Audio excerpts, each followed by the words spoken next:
Oh, my hair is a mess.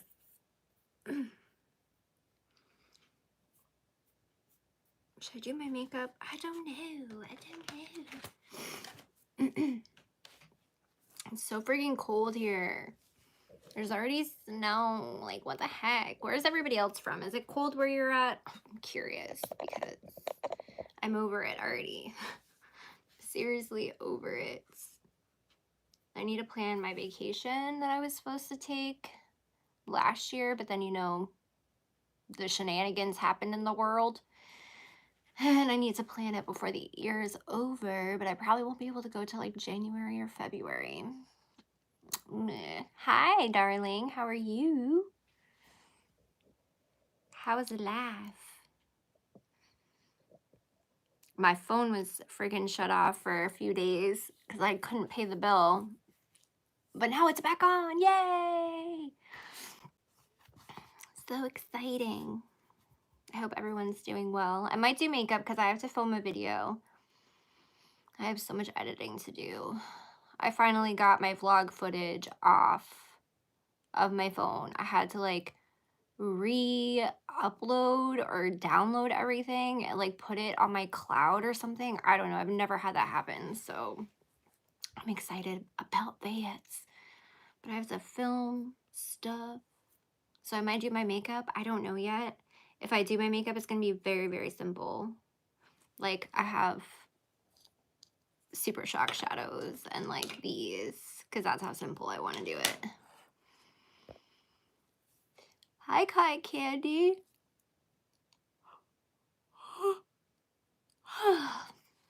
I'm doing good. I've been working like crazy. I went from not working for 3 weeks back into doubles. So I had 3 days off, Monday, Tuesday, Wednesday off, and I slept, cleaned and slept, and that was it. But how are you doing? Kyle went back to work yesterday. Yeah, yesterday.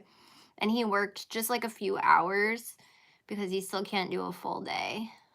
But he's only working like a few hours every few days.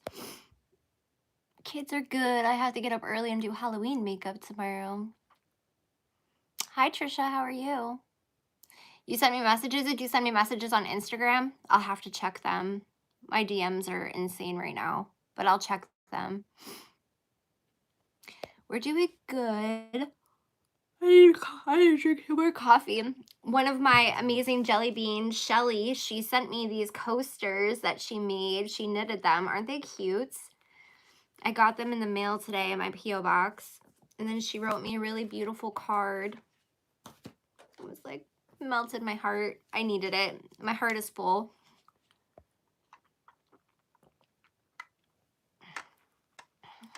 Yes, it is good news. Finally, things are like, we're still trying to play catch up, but like, it'll work out. Like, in like 3 weeks, we'll be good. Oh, thank you, Cotton Candy, for the sticker. That's cute. I love the lemons. They're my favorite. Oh, I hope you're doing okay. I'm sure that was rough, though, like finishing everything up at your mom's. I can imagine that was like a lot for you. I hope you're doing okay, though. I've been thinking about you. What's everybody been up to, though? Anything fun? Don't come for my hair. It's a mess. I need a haircut, but I just can't do it right now. I can't afford to go get one right now, which is all right. Like, it's not a big deal for me. I kind of trimmed up the front, but I have to wear a hat at work now because it's too long for me to not wear one. And I can't put it up. I try to put it up, but like, you know, like it's just, yeah, it's not gonna work. So, you know. They are really cute. I might as well do my makeup because I have to film. I'm gonna be filming about like the Keemstar Without a Crystal Ball schmackdown that's been going on. Oh my goodness gracious. I can't believe Keemstar is retiring. Like, that's wild, man. I wonder who's gonna take his spot. By the way, I wonder if the person who chewed me out in my comments about my not having $1 for my daughter for the Tooth Fairy is going to be in here tonight.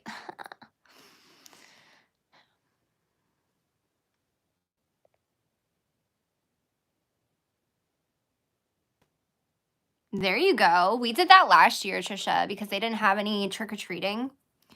And that's what we did. We we made candy apples. We did like fun popcorn and then, like popcorn mixes. So we like made our own like chocolate covered popcorn and we just watched scary movies. And it was so much fun. I kind of wish that like we could do that this year, to be honest. They're doing something at the school tomorrow, like for the kids. So, I have to I couldn't afford to buy costumes this year. So a few years ago, 2 years ago, I think it was, we had the same issue and I just got them onesie pajamas and they were Pikachu and Spider-Man onesie pajamas. And then I just painted their faces and they freaking loved it. And then they like could actually utilize the onesies after, not just for Halloween.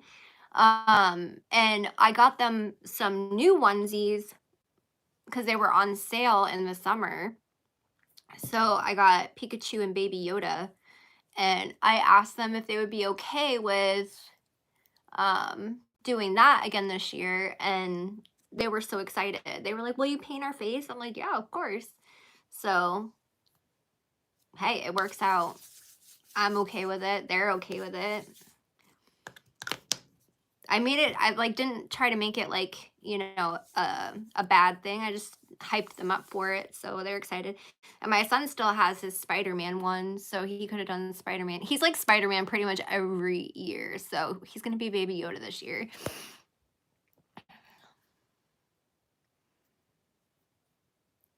That's what I'm saying, Trisha, because it's already cold here. Like we already have snow. It's not a lot of snow, but we have snow, and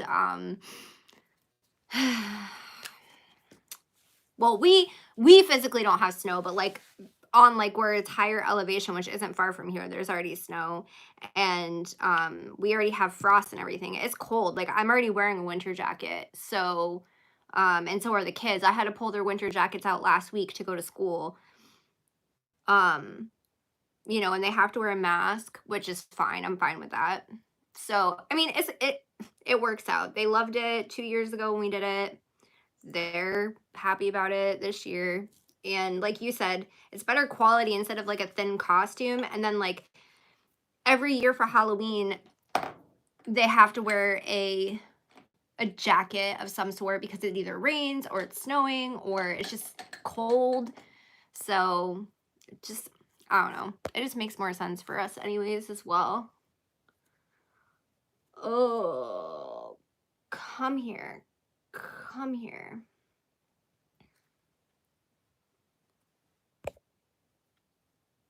What is Urban Planet? Is that online too? I put way too much on this. That's all right. We'll just drag it down. I'm doing such a sloppy job. I've never heard of Urban Planet. Oh, awesome. Okay.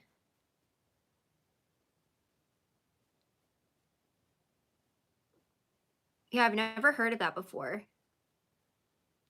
I don't really care what my forehead foundation looks like because I'm going to be covering it anyways. Hi, Ingrid. How are you? So yeah, I'm like super happy that we had those onesies and that I had already, because like what I try to do, like my kids have, my kids have clothes like 2 sizes up, like at all times, because I buy things if they're on sale, like when seasons are changing, like when it's summer, going into summer, and they have like winter stock or whatever. And then I also go to like thrift stores when I'm in the city, and if I see stuff that's maybe a little big for them in the moment, I purchase it. Um, so I'm really glad that I did that. And their grandmother does the same thing, their Nana. She's like me in that aspect. So I was doing laundry Tuesday, I think it was, and we did all the laundry in the house. Of course, there's already like 3 baskets full, like the big baskets already. But anyways, I was doing laundry Tuesday and folding it and putting it away, and I'm like, oh my gosh, these kids have so many clothes. And I was like switching out their summer clothes. I'm like, these kids. I'm like, I barely had 2 outfits when I was in school. And they have so much between me and their grandmother. Is that a dog? Hold on. I think there's a dog outside my door. Come here, Minion. What are you doing out there? Oh, it's a boys.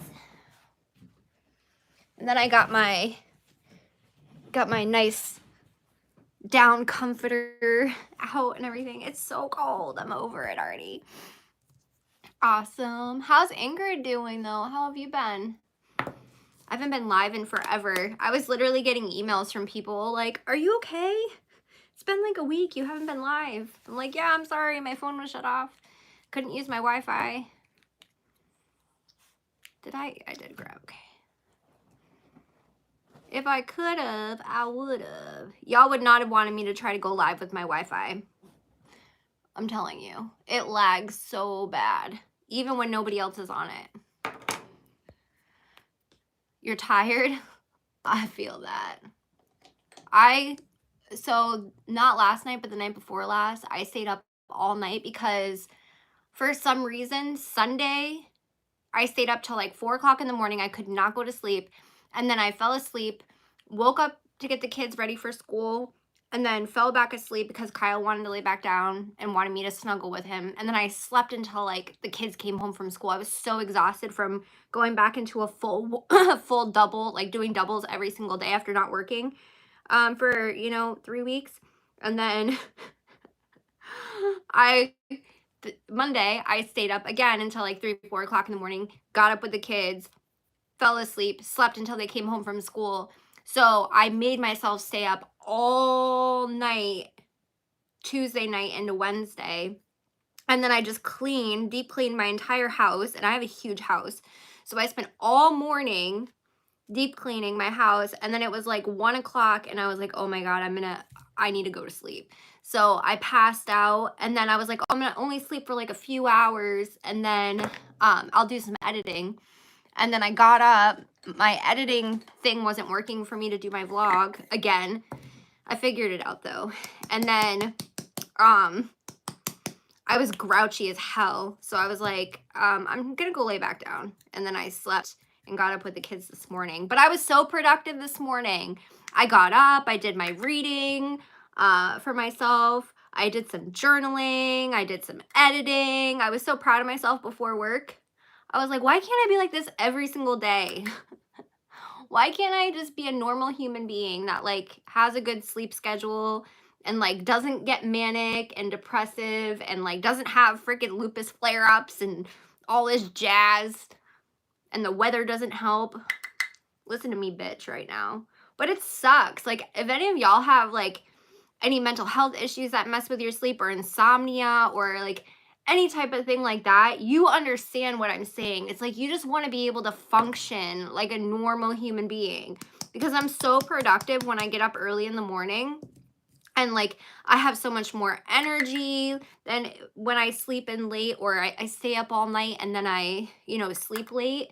I get a lot done at night, but like not as much as I do in the morning because at night I get so wired and I'm so awake that I end up like just laying in bed and like not even with my phone on or anything. I've tried reading, everything, but I just, no matter how hard I try, I cannot stay on a consistent sleep schedule. I'll do good for like a few days or like a week and then like I get manic and then I'm like up for 3 days. And I'm like, what the frick? It sucks so bad. And I know I could take medication for like my bipolar and stuff, but it worries me because I was on all these medications at one point and then my insurance got cut off and I couldn't afford, it was like a freaking a new car amount every month for those medications. And then I went through like a withdrawal from them all, like sweating and didn't feel good. And so it's like, do I risk being on all these medications that I get dependent on for my mental health?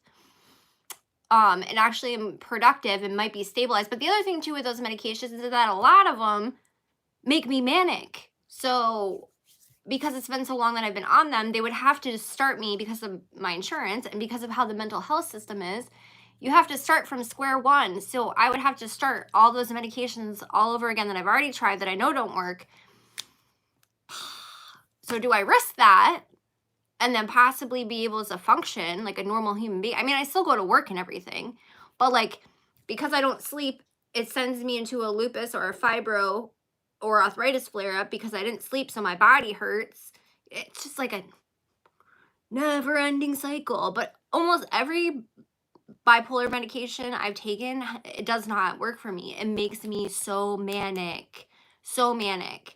So I don't know. It sucks.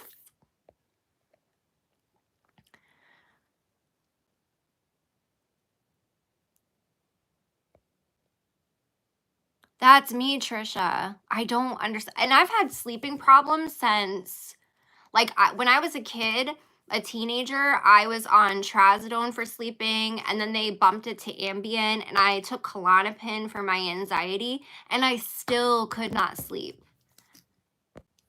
Hi, Share Bear. How are you? Yeah, they don't make me tired either. They do the opposite to me. And I feel like my daughter's the same way because she has problems with her sleeping too. And then I'm like, does she have problems with her sleeping too, or is she mimicking me because she knows mommy stays up all night? But it sucks. Like I said, Trisha, I know you understand, and I know more people than just me struggle with this because there's a lot of, I just want to be that morning person, you know? I just want to be that everyday morning person, but I can't do it. Like tonight, I was like, oh, I'm going to go to bed. I'm going to come home, you know, do my filming, and then my skin's getting even drier because it's getting cold out. I'm going to do my editing, or do my filming, do my editing, and then I'm going to do my journaling, blah, blah, blah.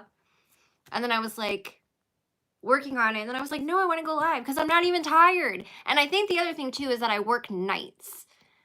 So when I get home, I can't go right to sleep.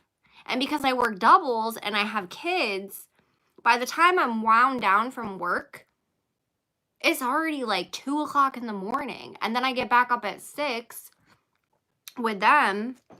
So it's like, rah. What's up, Buttercup? Not me. I hit that bed and I'm out. Yeah, I know you. I wish I could be like Kyle. Kyle, literally, he has to have at least like 12 hours of sleep. And he has like a set bedtime for the most part that he goes to sleep every single night. It's starting on a project. How? Yeah, unless he's hyper focused on something that he's working on, like a model he's building or something. But how? How do people do that? Every single night he can do that. I'm so jealous. See, I really want to get my daughter, I don't want to talk too much about her, but I want to get my daughter evaluated for certain things, but I can't find anyone to evaluate her. I've tried. Ooh, what part of California? You don't have to tell me the specific area. Well, you don't have to tell me anything if you don't feel comfortable, but I love Northern California so much. I mean, that's really all I've ever experienced, to be honest, but like Northern California is like here, but warmer. So I like it a lot because I like where I live. I just hate how cold it gets. I like living here like probably 5 months out of the year. The rest of it starts to snow here early. It starts to snow usually in October. It's kind of late this year, but we're supposed to get a really bad winter. But we already had a nor'easter. Like, what the heck? But anyways, it starts to snow usually in October, early November, and then it snows up until the end of May here. Like, it's crappy. But it's absolutely beautiful in the spring, summer, and fall, so. And I love how rural it is. California is expensive, too.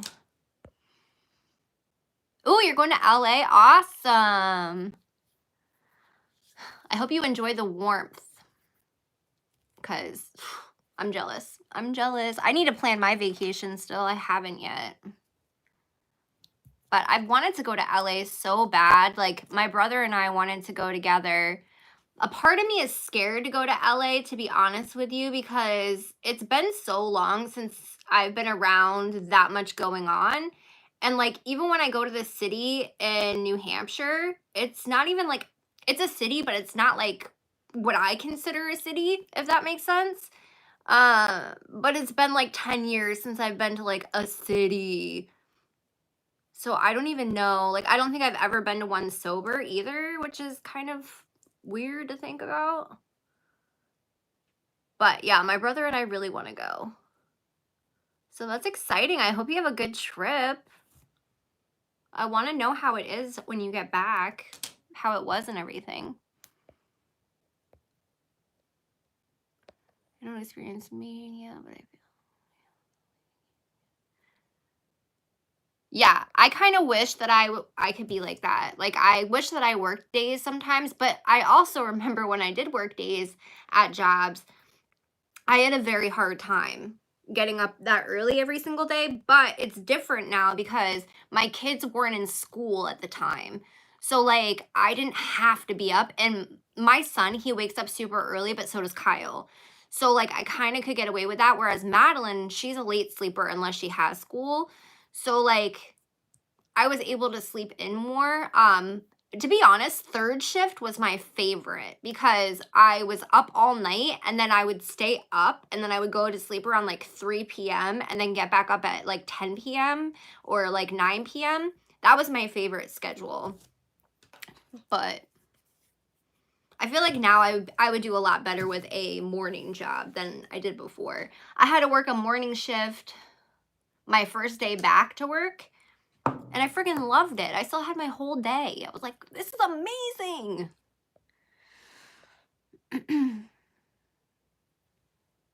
Yeah, I've been fighting for therapy and for testing for 3 or 4 years now. And her pediatrician's just like, oh, she's an anxious kid. And I'm like, you're not understanding me.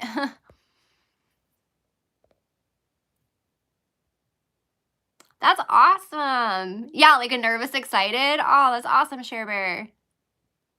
Oh my goodness. Okay, so you're gonna love it, Share Bear. Like I said, I only have experience with Northern California, but it was one of the most beautiful sights I ever saw. I went on to like where because my sister had to work like one of the days that I was there visiting her. So I went to go on the ocean and stuff, and it was like these beautiful cliffs. And I mean, like I've seen water, like I lived in Florida or whatever, but it's like totally different because there's mountains and shit, right? Florida's just flat. It's so freaking beautiful. So beautiful. And like just like the nature and like the trees and it's like if here had bodies of water, which we have water, like we have a river, but it's not the same. Canada. I'm near Canada, Bazooka. Oh, okay. So I used to live in Nashua. Actually, I've probably lived like every area of New Hampshire, to be honest. So you understand what I'm saying. Like Nashua, Concord, Manchester, they're like, well, Manchester is really bad now, but they're like cities, but they're not like cities, right? So you understand what I'm saying, Cherbear. Like when I go to Concord, it's like, I love how I say Concord. When I go to Concord, it's like, to me, that's like one of the towns that I lived in Florida, you know? Yeah, definitely let me know. Oh, going hiking too? Oh, I'm so excited for you. I'm like jealous, but I'm excited too. Like a good jealous, not like an envious. Well, I mean envious, but not like a malicious jealous. I'm like a happy jealous for you. Man, I've missed going live and talking to y'all. I love our little chants.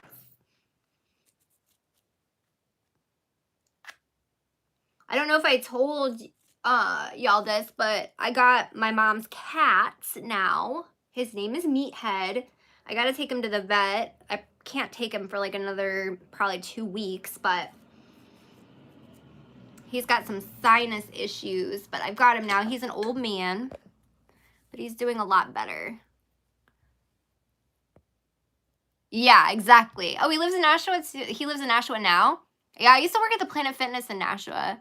And I also was a pharmacy tech, believe it or not, for CVS in Nashua too. And that's where I went to rehab. I went to the Cynthia Day program. That was a year-long program I went to. And then I ended up staying in Nashua for like a year, no, longer than a year. Like 3 years, I think we stayed. Because Kyle moved down. So Kyle was probably there 2 years. I was there like 3 years, counting my rehab and everything. Well, Madeline and I were there 3 years because Madeline was with me in my rehab. But yeah, the Cynthia Day program is amazing. It's a nonprofit. I donate there every year to them because they do amazing work for women. It's part of Keystone Hall. So Keystone Hall's on the bottom and then Cynthia Day is on the top. But they do really amazing work for women that are pregnant, that have children, or DCF is involved. Can't say enough good things about them. I love this little Cover FX palette. I got it in like a BoxyCharm forever ago, but I like never use it unless I'm doing like super simple makeup like what I'm doing right now. But it has like everything. They have more than just this one because this is like my skin tone, but they have like other versions for, you know, deeper skin tones. But it's got a nice blush. It's got 2 highlighters. Got like a brightener, which is kind of like a highlighter. They have like a setting powder and a bronzer or contour. So it's really nice. Really, really nice. And the highlighter is actually like pretty. It's not like super glitter. I mean, I like a glittery highlight, don't get me wrong, but it's a very pretty. I still have not washed my makeup brushes, by the way. So don't come for me. Like, look how dirty that is. I have so many I need to wash.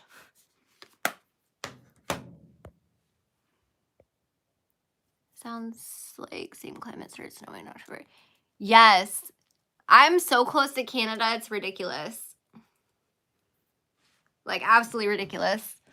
Like, I could drive there and spit. It's and not a long drive either.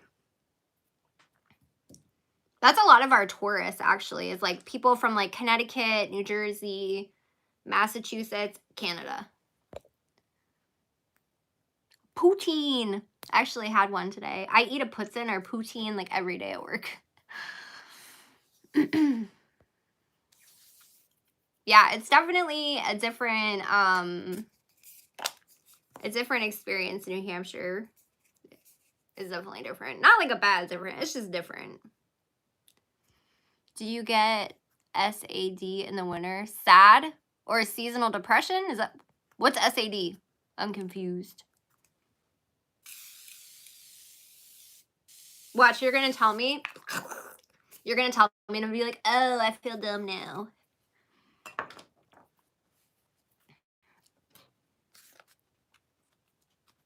You know, Minnesota's a place that I want to go to. I don't know why, but like something calls me to like a few places in the United States. Minnesota, West Virginia, for some reason Utah, the Dakotas, those places, for like those small knit places call to me for some reason. And they're all cold. Why? And Alaska too. They're all cold. Why am I so called to these cold places? Like I would rather go visit Alaska than Hawaii. Is that weird? They have it at McDonald's? What? McDonald's fries would be so bomb for poutine or poutine, however you want to say it. Some people get very offended if you say it a certain way. They're like, it's not that, it's poutine, whatever. It's all the same thing. All right, super simple. Just gonna throw, I love ColourPop Super Shock Shadows, so I'm gonna use Fruit Punch, which is like this pretty green.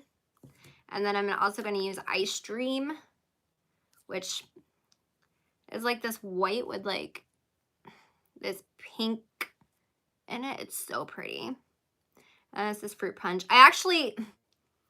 This is Fruit Punch. I actually bought this again on accident because I wanted a Super Shock Shadow, but it came in a set.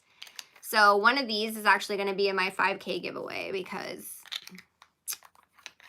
I don't need 2 of them. I'll never use 2 of them, but yeah, they're so pretty. Very light Very pretty.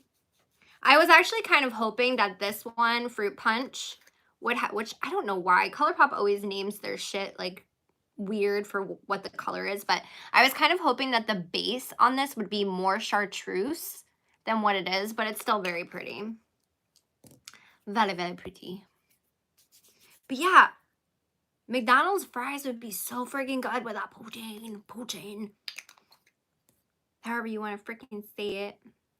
And then I'm just going to put this Urban Decay Shadow Stick in Freak on my waterline.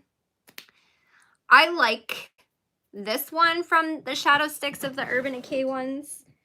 And I don't like this one. This is so fucking patchy. This was the one I was the most excited about too. LSD. I don't like this at all. There's another one I have too. This one's good too. Mildew. It's a really pretty like foresty green. Don't get this blue one. Don't be fooled by it. It is so dry, so patchy. It doesn't come off very well. Like even with an oil-based makeup remover, don't do it. I'm telling you, don't do it. And a really good dupe for these, they don't have like the same colors as Urban Decay, but these e.l.f. No Budge Shadow Sticks, they're so affordable and they're so good. The formula on these is way better than the formula on these, and they're like a fraction of the price of these, but you don't get as many cool colors.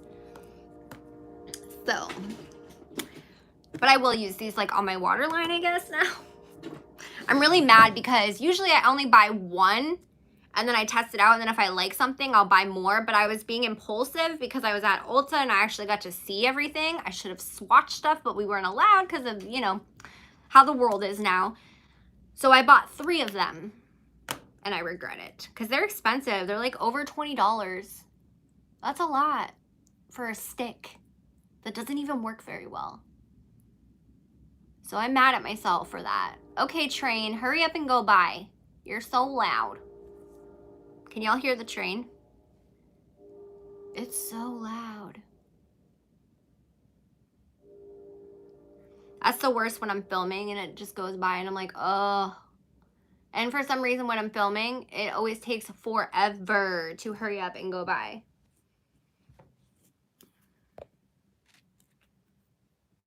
Okay, I thought that that's what you meant, like seasonal depression. I don't think I get seasonal depression. I think it's more just my body hurts more. Like I can tell when the weather is starting to change. And like every single one of the people that work with me at my work, we all have like arthritis or some kind of something going on because we've all worked in the kitchens, you know, and everybody I work with is much older than me. I'm the youngest one there. So I know if I'm hurting, they're probably hurting a million times worse than I am.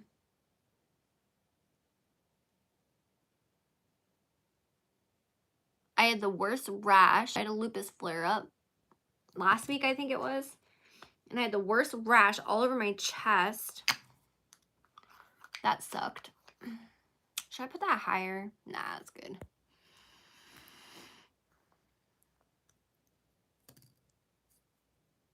Oh, I washed mine too when I used to wear them. I don't really wear them anymore.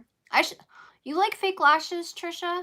I have so many fake lashes. I mean, I would want to hold on to some of them, but I literally have, I'm gonna have to send you a message because I have too many. And I don't know anyone that would use them. Because I went through like, you know, I like to shop. So I went through a phase of, oh my God, I need to have all these fake lashes. And then I would see them on sale somewhere and I would buy them all off the rack. So I have too many. Hi, Wendigo. Wolf, how are you? Yeah, well, maybe you can take some of them off my hands. Poor Wendigo's been waiting for her package from me forever. I'm sorry, it's coming. I honestly have not had the money to ship it out yet, but I probably, ooh, that is so pretty. It's not picking up on camera, but look at that inner corner. That is so pretty. I feel so weird about contacts, Trisha, because I don't know, like stuff in my eye. Like I need glasses so bad, but like it scares me. Contacts scare me. They're so cool though. Like on that TikTok, Trisha, I thought that there goes my stutter. I thought that those were your real eye color. Like I thought that was your real eye color. I didn't even know those were contacts. I was like, when you said they were contacts, I was like, what? I would never would have guessed that. Always. Trisha's always looking like fire. Fire. Yeah, I thought those were your real eyes. Your real eyeball color. I didn't know that that was contacts. Man, I wish these shadow sticks were so much better than what they are because the colors are freaking beautiful. Like, such a pretty green. I feel like this light is washing me out because, like, oh, it's so pretty.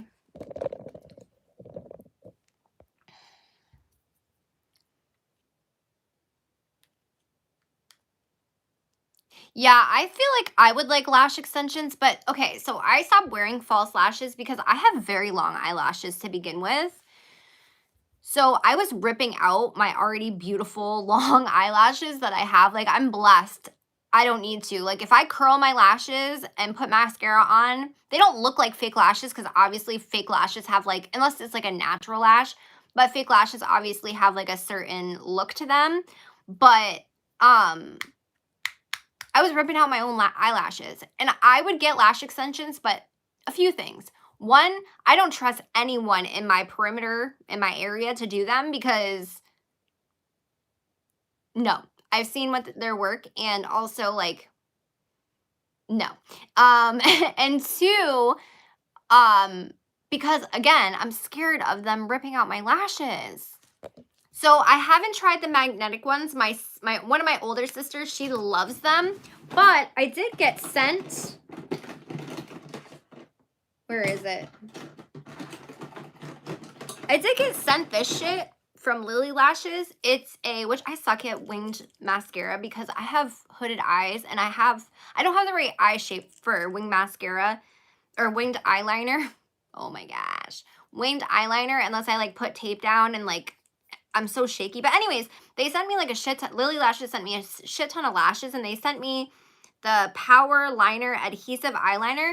And this is actually really good, but it doesn't last very well. So like it's good if you're gonna like take pictures or like, you know, wear your makeup around the house or something, but I would never use this and like go out because again, it doesn't last. But I've used it maybe once or twice and it's sat in my drawer. But I haven't tried magnetic. Did I try them? I feel like I might have tried them once and they didn't work for me. But my sister loves them. I feel like I did try them because I remember when my sister was raving about them, I was like, how do you like those? Yeah, I would probably do a perm. The lash curl or perm. I just don't trust, like I would travel for that service. There's just certain things I just don't trust people around here to do. And that might sound mean, but like when you live in a small town, there's only, you know, like we have some good hairstylists and haircut, like people that cut hair because they're the only ones who cut hair in town, you know.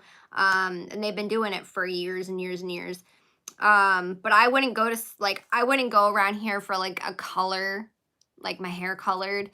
I wouldn't go around here for like my nails. Like if I were to get my nails done, I would not go around here. I would travel at least an hour to go get them done. There's just certain things. I like this mascara. They sent this to me like forever ago. The Urban Decay Lash Freak. I like this, but it has a lot of product that you have to like take off when you take it out of the thing. I know a lot of people don't like it though. If you have small lashes, I could see people not liking this.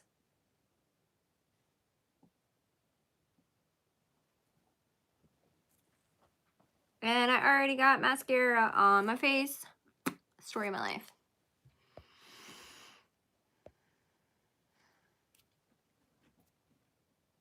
Yeah, a lot of people are like that, Trisha. And it's freaking awesome. They make my eyes itch a lot anyways, and they make my eyes itch so freaking bad. I'll wear them to like, you know, look nice for something, but or like if I'm getting dolled up or something, but for the most part, I can't do it. Or like if I'm taking pictures, but like I've kind of slacked on taking pictures, honestly. Yeah, the glue eyeliner, it is neat. The one I have though doesn't last. I don't know if I used it wrong, maybe. Maybe I didn't draw a thick enough line. I've heard the Kiss one is really good though, and Kiss is way cheaper than Lily Lashes. I do like Lily. That's a freaking mouthful for me. I do like Lily lashes though. Definitely small town vibes. Like I said, the ladies that are cutting hair, they've been doing it for like 35 years, you know? Which there's nothing wrong with that. I'm just saying, like, I wouldn't go get my hair colored or anything like that because they're very particular about, you know, what they do and how they do it. Like, I wouldn't go get a platinum card, you know, or something like that, or like a balayage or anything. They'd probably look at me like I had 5 heads. Because, like, when I went to cosmetology school, they didn't even teach us about a platinum card or like balayage or anything. So I went, what, 7 years ago or something like that, 6 years ago. So like if these people went like, and a lot of the stuff in cosmetology school, they don't even teach you in school. You have to graduate and then go take other classes and get certifications. Like they don't teach you anything about curly hair at all. Like textured hair at all. You have to go take special classes after you graduate for that. I felt bad because I had one girl who was a person of color in my class and they didn't know nothing about her hair. It was awful. Like the most, because you would like use your mannequins, but you would also like work on each other. And the only thing that we were allowed to do to her hair was a hair mask. Not even cut her hair or anything like that because they don't teach you anything about that. At least at my school, they didn't. They don't teach you about extensions, like nothing. It's all the very, very, very basics. I've heard that they do teach in some schools now, like balayage and the platinum card and everything, but oh, I believe it. Because, like I said, Bazooka, I've heard that they do teach like the balayage and whatever now in ooh, that's green. In the school now, but they didn't do any of that when I was there, anyways. I got kicked out though. So I always meant to make a story time about how I got kicked out of cosmetology school and why. Because they totally fucked me over. And I still owe them money and I refuse to pay it because they fucked me over. But yeah, maybe I'll do it one day. I'll talk about it. Ooh, ooh, I forgot that this was a plumping one. The mini mint melt lip plumping gloss by e.l.f. I just saw that it was green. I'm like, oh, green. I'm doing green. Oh my Jesus, Mary, and Joseph. And I just like put so much on. Definitely a beauty school dropout. I got kicked out though. I had no intentions of dropping out, but they lied to me so freaking much. Like I told them when I went, because I wanted to go to school originally to like help addicts. Like I wanted to go be like a counselor or something like that. But I was told straight up by so many colleges that with my criminal record, I would go to school and I would never find a job. So because of my record. So I was like, okay, I started getting into makeup once I got sober. And I was like, all right, I'll go to cosmetology school because the state I lived in, you had to have your license in order to do makeup, a cosmetology license. You don't have to in the state I live in now. Anyways, so I went and I talked to them and I was like, I don't really want to do hair for a living. I want to do makeup. And I was like, if this is just hair, then I said maybe I'll be like interested in color and stuff like that, but I really want to learn about makeup. And they were like, "Oh yeah, you get a lot of in-depth teaching about makeup." That was a lie. That was a freaking lie. They do makeup and nails like together. They don't teach you shit. And then so they lied to me about that. Then they lied to me because I had to be honest with them that I had a record because I had to have it all waived. So I told them about some. I'm just gonna give you the brief rundown because I'll probably make a video one day. But anyways, so I told them about my record. That ended up biting me in the butt later on after I was already like 5 months in. And then I got into it with one of my teachers because she kept saying, and I even was saying it because I didn't know it was freaking racist or anything like that, or like a microaggression or anything.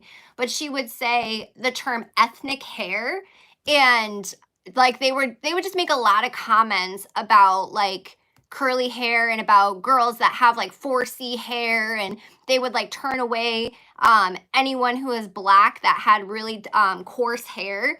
And I got into it with one of the teachers there, and then the next thing you know, they're like calling me in and saying that my record, it was a thing, chicken wing. And then on top of that, in cosmetology, in the school I went to, they didn't give you your whole kit at the same time.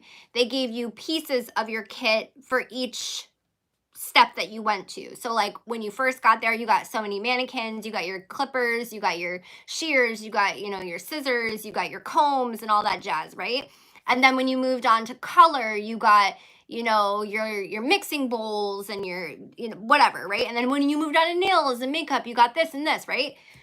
So when I got kicked out, they ended up charging me for the full fucking kit when I had only gotten 4 or 5 months of my kit out of a 2-year program. So, because I was working 2 jobs and going to school, plus had my kids. So, I was doing the 2-year program instead of I think it's like a year and a half or a year program. But, anyways, so they charged me for the full kit. They charged me the full $5,000 for the full kit. So it's on my credit still, and I refuse to pay it. I told them, I emailed them, I'm like, if you send me the rest of or if I can pick up, because I still lived in the area at the time, I was like, if I can pick up the rest of the kit, I'll pay the $5,000 because I can sell the kit off, which is what I did with pretty much everything. I mean, I kept like my shears and my clippers. I still have it, and I do my kids' hair and my hair now with it. But yeah, they charged me for the whole kit.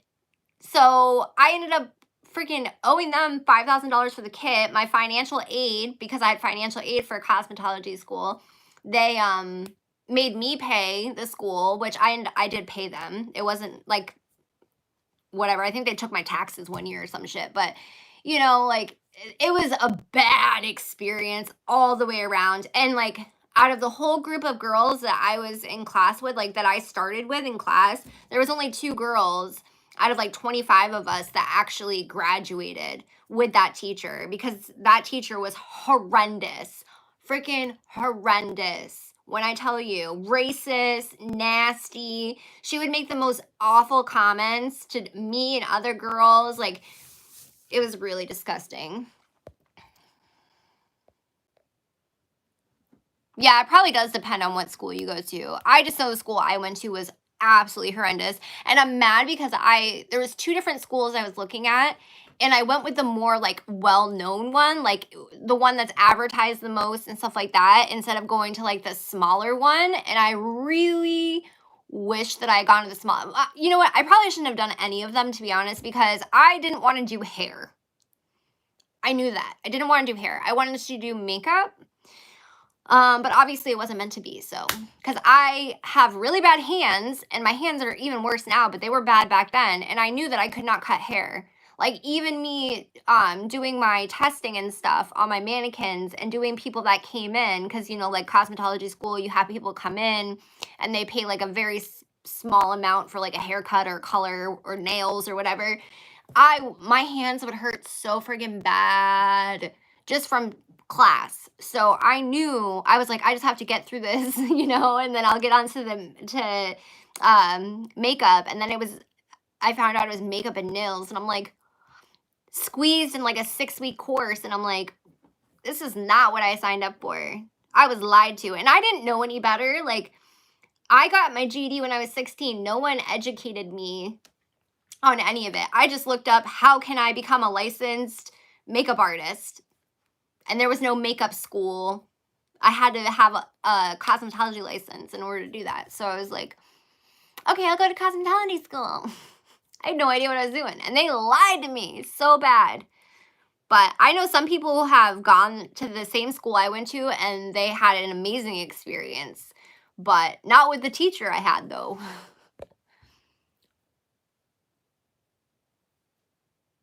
Yeah, it was actually really expensive, AR.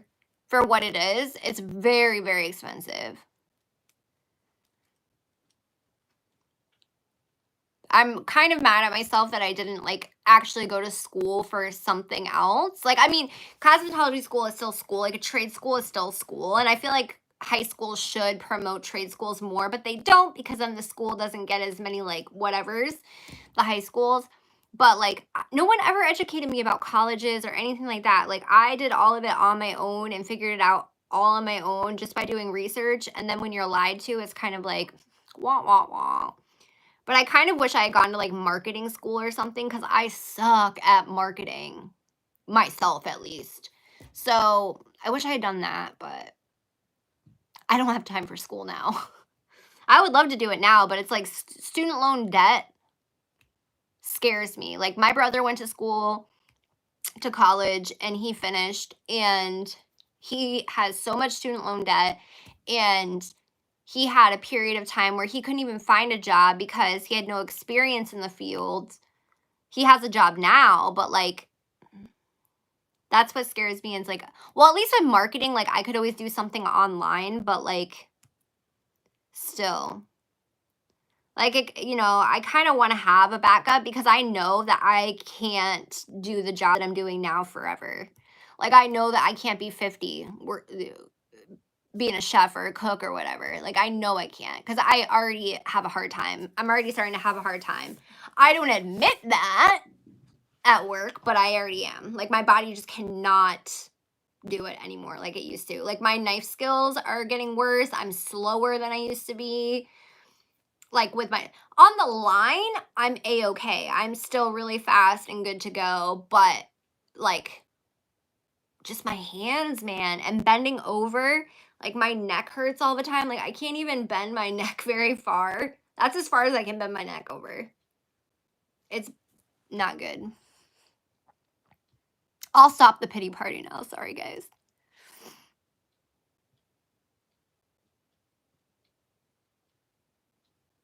Yeah, I feel like the smaller schools are better too, from what I've heard anyways. Like, from people I know that have gone to the smaller like cosmetology schools and stuff and trade schools in general. I've heard the smaller ones are better.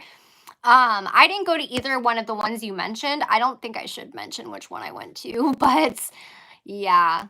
I really want to make a video on it, but I'm like, a part of me is scared to make a video on it because I'm like, what if they like try to sue me or some shit? I don't know, for slander or something, even if I don't mention their name. I mean, I have all the emails of me going back and forth with the director and everything like that. Because I had gotten sick because I had my liver issues, and they gave me a hard time about that. Like, it was a lot.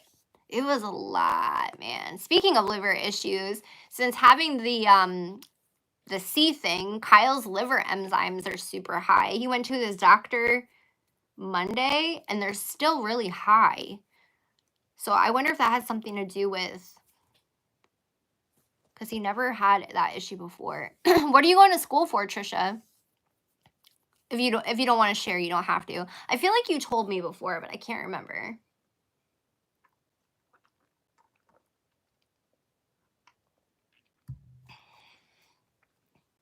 I hate having stuff on my straws, like lipstick or chapstick.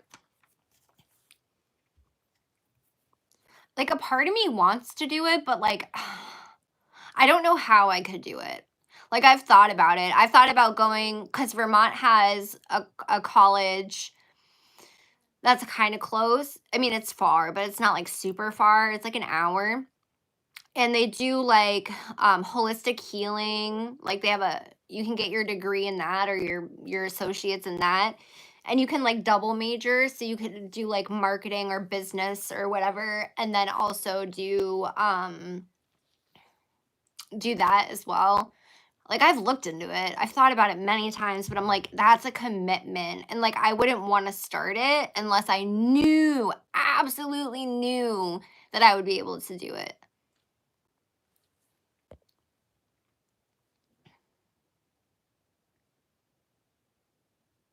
And everybody I know that's like my age, which I'm not that old, I'll be 32 next month. Everyone I know that's my age that like went back to college, they were able to do it, but they also either didn't have kids or they didn't have to work or, like it's doable, don't get me wrong, because if I really wanted it, I would make it happen. But I just feel like it's a lot. And I'm like, that's a lot of money. It's a lot of freaking money. That's a lot of debt. And then like if something didn't work out, or me being me, because I'm me, I get bored of it, and then I'm like, oh, I don't want to do this, and I'm kind of already stuck. Oh, good night, Shelly. I'm using my red coaster right now. Thank you.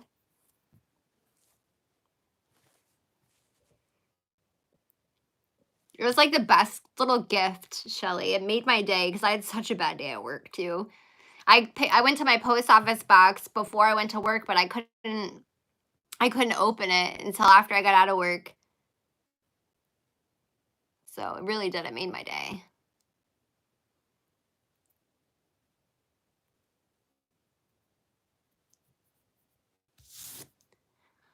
Made my freaking day. Made my day.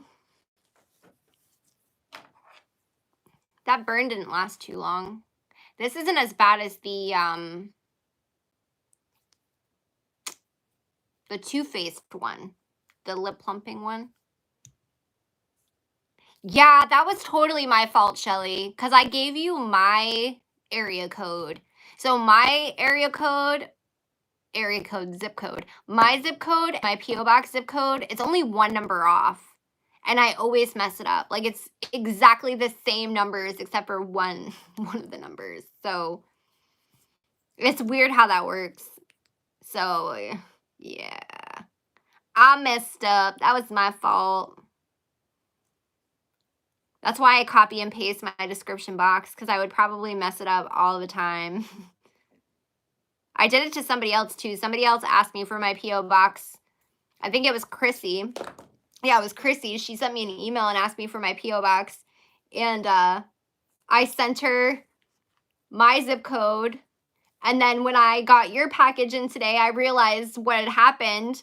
And then I messaged her and I was like, I emailed her back and I'm like, wait a minute, that's the wrong zip code. I just had this happen and they ended up sending the package to like back, which I don't understand why they did that, because like it's such a small town. That's how I ended up even getting the package, because like normally they probably would have just sent it back. They wouldn't even have sent it back up this way and then found me, right? But like I'm really surprised they sent it back at all, because like normally they would have just held on to it and either put it in my mailbox, because that's how small, like my mail person is the same, even though it's different states, my mail person is the same mail person for like 4 towns. So normally they would have just put it in my mailbox, like my home mailbox, or they would have put it just in my P.O. box. So I don't know what happened there. They did, because like I said, they wouldn't have, they would have just sent it back to you. But it's a small town. So when it got resent back up this way, they're like, oh, somebody caught on. Oh, Shelly made me, you might not have been in here when I showed when I showed them earlier, but Shelly made me these coasters. She knitted me these coasters for upstairs for me, because I have a nice desk. It's like an office desk that we got, somebody gave it to us, so I use it as like my one of my filming desks and my writing desk and my editing desk. But anywho, I have these rings because I have my iced coffees, especially when I'm using glass, and I spill coffee on myself all the time when I'm drinking my hot coffee. So she made me coasters. I guess I had mentioned it. I actually remember mentioning it in a live when I was drinking from my mason jar. I was like, I need to invest in coasters. And she sent me some coasters that she made. I don't know why Chrissy wanted my P.O. box. I think she wanted to write a letter or something. Because I have people that write me letters too. And then Shelly also sent me a nice card. But I'm not going to read that because it's personal. By the way, Shelly, you have like really beautiful handwriting. It reminds me of my grandmother's handwriting. Because my grandmother had very beautiful handwriting. But I did. I appreciated it. And Kyle was like, you finally got your package? I'm like, yeah, I did. I can't knit either. I used to crochet. I learned how to crochet when I was in juvie because we would crochet blankets for the homeless. But I don't really remember how to do it, to be honest. I tried to get back into it when I first got sober. And I went and, you know, Manic Tarrah went and bought all the yarn and stuff, but I can't do it anymore. Yes, that's true, Shelly. Nothing wrong with that, though. I miss my grandmother a lot.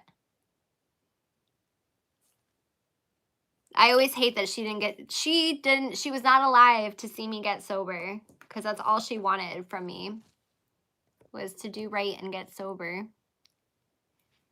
And she passed away while I was sitting in jail. And I found out I didn't get a single letter anytime I was in jail. And the one time I got a letter was from my oldest son's father, who is why I was sitting in jail. And it was him laughing at me, telling me that my grandmother passed away. So that's how I found out. And it stunk. I don't even know where she's buried. I know she's buried up here, not in Florida, because she came up here for a trip, and then she got hurt, and then she had a stroke, and then she was in a nursing home, and then she passed away at the nursing home. Yeah, he's not a nice person. That's why I don't talk to him. I cut him out of my life. I did that a few years ago. I blocked him on everything, even though I'm pretty sure he knows my social media stuff, because before I blocked him off of everything, he was trying to like play mind games with me, because he's the one person I'm like honestly scared of, because he knows everything about me and he knows how to like twist it. Like when I go to Florida, that's why I didn't go to Florida up until like now I feel comfortable going, but like I didn't feel comfortable for almost 10 years because I was scared of running into him. But now I feel safe enough to do that. But anyways, so a few years ago, and he was trying to like play mind games with me once again, and I sent him a video that I made about him. Well, it wasn't really about him, it was about our son. And then I blocked him. He started calling me a bunch of names, and I blocked him on everything. Email, phone, everything. And I haven't heard from him since, so we'll keep it that way. Yeah, I don't know if he might be. I don't know. I attract them, Bazooka. It's okay, AR. He's just not a good person. He's like 10 years older than me. I was 13 when I got with him. Got pregnant at 14. I was with him for 10 years off and on. I'm just not a good person. Not a good person. I wish him nothing but the best. I hope that he is doing well in his life. But I don't want him anywhere near me. I don't want to be near him. Like, you know when people like have it, like you can smell people, not in like a ew, you smell bad, but like, you know how some people just have a scent? Every now and then I'll smell like his smell, and it just like makes the hair on the back of my neck stick up. And like out of anyone I ever dated, I've dated a lot of bad people that did some shit to me. He is the worst. The worst. By far. Maybe it's because it was so many years. I don't know. But maybe it was because I was so young when I got with him. But when I got with him, it was right when my grandmother got custody of me and my brother, and we moved to Florida. So I was just, and why my grandmother got custody of me and my brother is a bad thing. Many bad reasons. So I met him and I confided in him all of my childhood trauma, which I never should have done, but I didn't know any better. Like, I was 13, I just wanted someone to love me, right? So I told him everything about me. And even when I got older throughout the years, yes, I was on drugs, but he fed me drugs, even though he didn't do them to try to keep me. But i- throughout the years, as I got older, he still never saw me past that very damaged, broken 13-year-old. And like things he would say to me when we were intimate, it's just like once I got older and like it's just gross. Very scary. And he never like was with any other woman besides me for like years after. Like when we would break up and stuff, he wouldn't date anybody. Like he just had like this weird obsession with me and he would always hunt me down. Like I didn't speak to Hi Callie, love you. I didn't speak to him for like 2 years and then I moved back to Florida and he somehow within a month of me not even talking to him, and this is like before social media, and he doesn't do Facebook or anything like that, but he somehow found out exactly where I lived, my phone number. He was calling me when I was home alone. I went back to him eventually because I was a dumbass, but he was calling my house when I was home alone, telling me that, he could see me, and like I didn't know what kind of vehicle he drove or anything. And his family, his mom and dad have lived in the same house, they still live in the same house since when I was 13 and like since he was a kid. And he lives with them. So like I would stay away from his house because I didn't want him knowing I was living back down there. But we have a son together who's with his family. So somehow he found out I was back through them and then somehow figured out where I was living. It was and he would like show up anytime I would try to distance myself from him, he would like show up to where I was staying at. Like one time I got kicked out of this person's house because I was using um with her daughter. It was like a whole thing. Her daughter like burnt a bunch of my clothes. But I had stuff there, but I had left because me and the daughter had gotten into a fight. And he showed up there and they told him what was going on. And then they allowed him to take the rest of my stuff. I'm like, who does that? But yeah, he's just not a good person. Not a good person. I mean, he would probably say the same thing about me. He'd probably say I'm a horrible person and I'm the reason he went to prison, even though I was a minor. Um, you know, he'll tell anybody that I'm a horrible person. So, but at the end of the day, I was a child and he convinced me for years that I was a bad person. It was my fault he was in prison for 2 years. He's lucky he only got 2 years because I was pregnant, I was a minor and he was beating the crap out of me. And that's why he went to prison. He's lucky his family has money and he only got 2 years. Because I have friends that were 18 dating a 16-year-old and they got 15 years in Florida because they didn't have money. So he is very lucky. That's all he got. And he was on probation and violated multiple times because him, the adult, would not stay away from me. That's not my fault. Like I had so much guilt for years because he brainwashed me about it. I don't feel bad. I don't feel bad at all. Not in the slightest. Oh, sorry. I gotta stop because I could keep going. That's crazy, AR. Oh my goodness. Thank you, Callie. That is wild. That would be, I don't know, that's wild.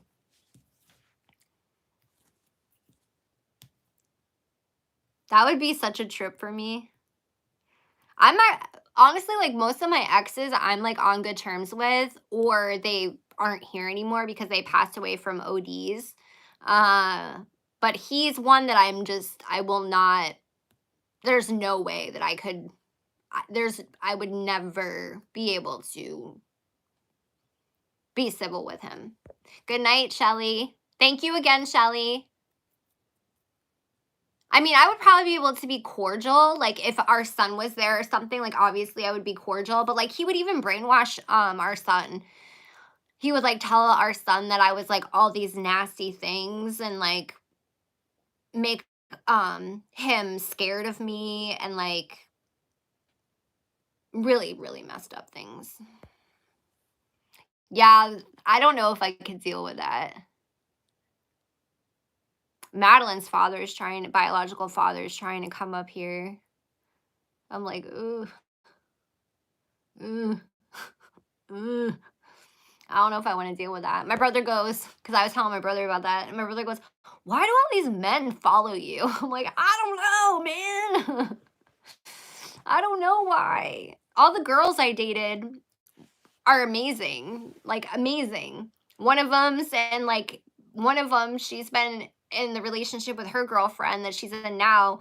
Her and her girlfriend got together like a week before Kyle and I did, so they've been together 8 years. My other girlfriend, she's not here anymore because she recently passed away from an overdose. My other girlfriend, she's in a good relationship, and we're in good terms. My other one, she's single, but we're still on good terms. All the boyfriends are like, me too, Lily, but thank you. That's why I had to get out of Florida. I had to. I was pregnant with my daughter.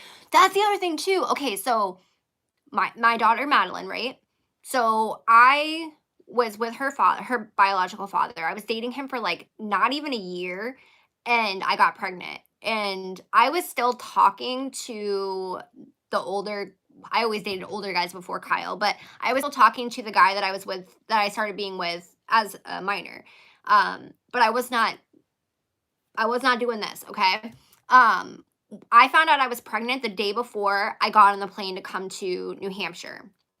Now, I stayed with, I almost said his name. I stayed with my oldest son's father, the bad one. I stayed with him the night before I got on the plane because he was the only one I could find to take me to the airport. Um, and I took the pregnancy tests in his bathroom, okay? He tried to make me believe that I was pregnant with his child, even though we had not had any intercourse, okay? For months, months and months and months and months and months.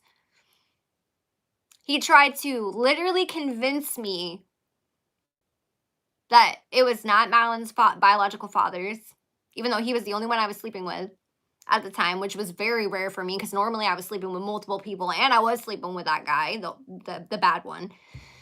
But I hadn't been. I was actually being faithful during that period because I was like living with him kind of. But anyways, so he did. He tried to convince me up until I had her, and I said, which her biological father, once I moved here, he followed me up here. It didn't work out, obviously, because then Kyle and I started dating. But her biological father, I was in the hospital with like liver failure or something. I can't even remember. And he just dropped Malin off at my mom's and then like took my car and my savings and left and went to Ohio. But anyways, so, but yeah, the bad one tried to convince me that I was like, she looks just like so and so. Like, I know for a fact she is so and so's. Like, we know she is so and so's. And he's like, no, no, no. Like, you don't remember? You were probably high. You don't remember when this happened and this happened? I'm like, I haven't seen you in 3 months. How could we have made a child? I physically have not seen you. Oh, you don't remember? Like, he was trying to gaslight my ass. I'm like, no, it did not happen. Oh my gosh, it was wild. Yeah, I consider myself pansexual. I said bi for a very long time because, like, I've hooked up with people who are trans, but like pansexual wasn't a thing. And I mean, even when like I was growing up, it was always the gay straight alliance, right? Like bisexuals were just going through a phase. So stupid. But yeah, I consider myself pansexual now. But yeah, I went bi for a long, long, long, long, long, long time. It's kind of weird because I always would end up dating girls that never dated girls before me. And then they all ended up with girls, like all of them. And then I ended up with Kyle. I'm like, how'd that happen? But honestly, if Kyle and I ever separated for whatever reason, which I doubt we would, but like if we ever did, I doubt I would date another man. Because I'm not like really attracted to men now that I'm sober. I feel like it's more of like your connection, honestly, but like I don't know how to explain it. I'm not a very sexual person anyways. Like, I don't have like a high sex drive. That's why I use drugs. I use drugs for social, sexual, everything. I'm just not I'm not a very sexual person. Kyle's like the only person that I've like had feelings with intimacy, like everybody else. Well, I should say man. The only man that I've had like feelings and like intimacy. Every other man I was ever with, I was just doing it to do it.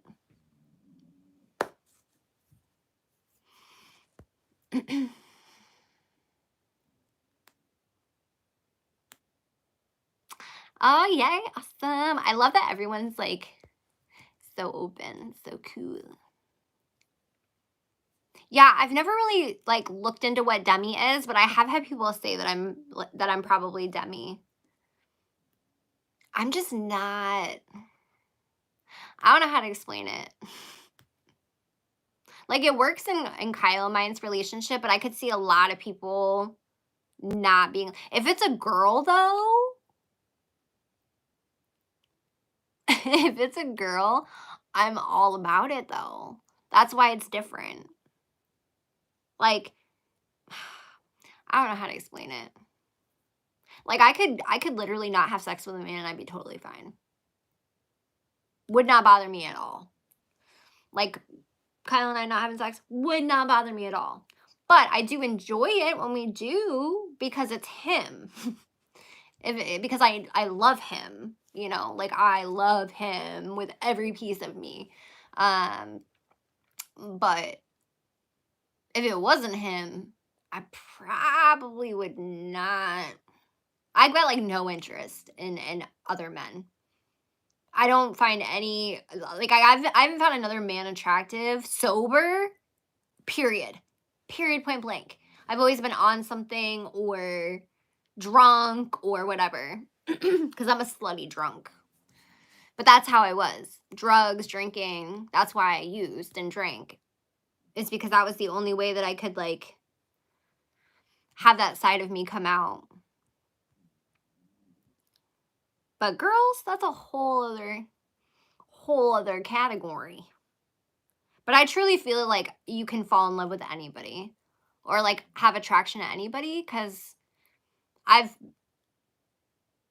been intimate with people and I'm like, oh, okay. I actually hooked up with somebody that I didn't even know was trans until we were like literally like bound chicka brown cow. And it was good. It was good. There was nothing wrong with it. I liked what they were putting down and picking up.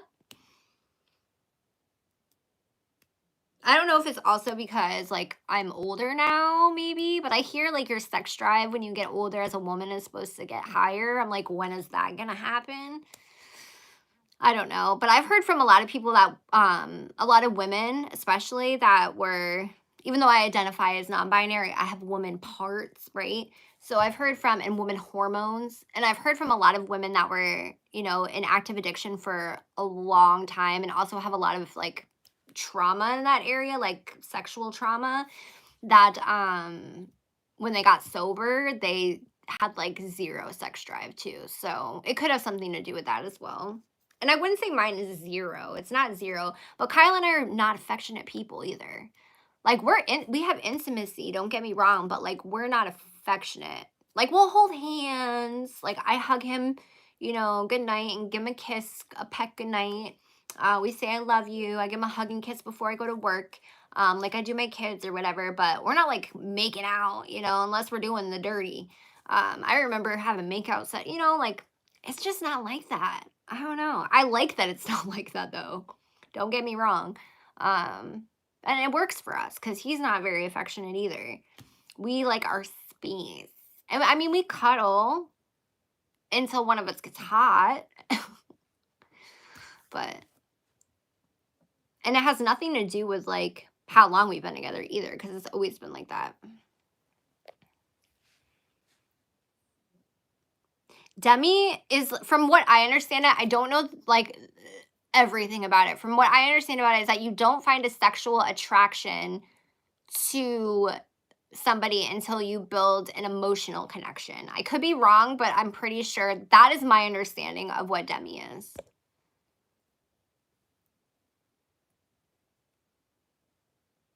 Yeah, alright, that AR, that's how I feel about Kyle. Like, Madeline's biological father, granted, I was high out of my mind, drunk out of my mind, pretty much throughout the whole relationship.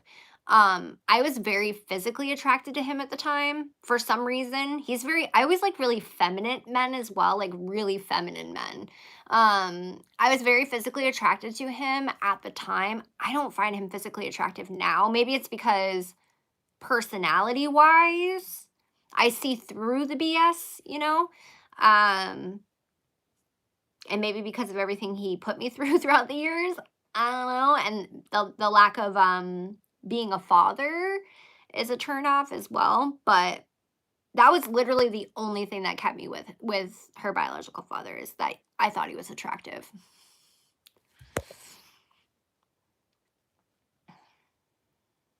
Old people hold hands and feed the ducks. It's a hot night.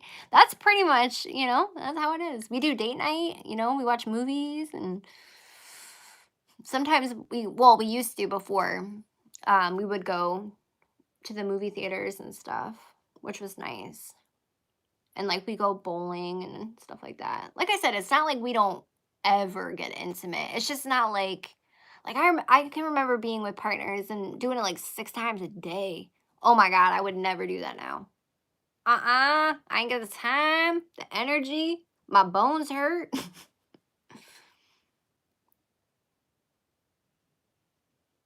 Yeah, that's what I thought too, Indigo.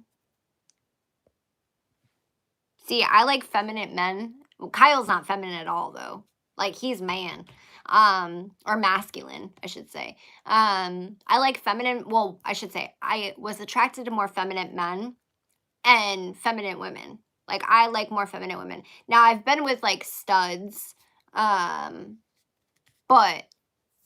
almost all of my like I've hooked up with studs, I should say, but almost all of the women I've been in relationships with, they were like, I like thick girls though, like I like them thick. But almost all of, you could see if you lined up all the girls that I've dated, you could see my type. That's for sure. I like shy girls. I like because I'm very, so I like a shy girl. And I like thick girls. I dated quite a few girls with the same name. Not on purpose. That was an accident, okay? They just all happen to have the same name. I couldn't help that. Nothing I can do. Actually, come to think of it, they all had the same letter name.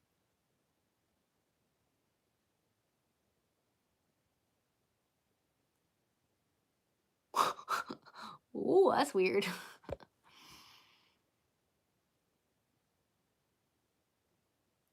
Yeah, I see. Like I said, Kyle isn't, maybe I'm like you in that aspect, but Kyle wasn't my type at all when I started to pursue him. I had no intentions of like being in a long-term thing with Kyle. Maybe one day I'll share how he and I started dating, but I had no plans for it to be a long-term thing at all. Like, went into it with really bad intentions, and he knows this. But I fell in love with him. And like I actually fell in love with him. Like everybody else I was ever with, um, besides one girl that I was with, I think it was more of like a lust thing. Maybe one of the guys I was with, because I loved him like as a friend too. The other guy, he passed away too from an OD, but yeah, I actually fell in love with Kyle, whereas, like, everybody else, I feel like it was, like, a lust thing and, like, just me trying to cling on to anything. Because 'cause I've never been single. I've always had multiple, like, polyamorous relationships or been in long-term relationship after long-term relationship, jumping around people, cheating on people, yeah. Kyle's the only person that I've been with consistently, and there's no cheating, none of that.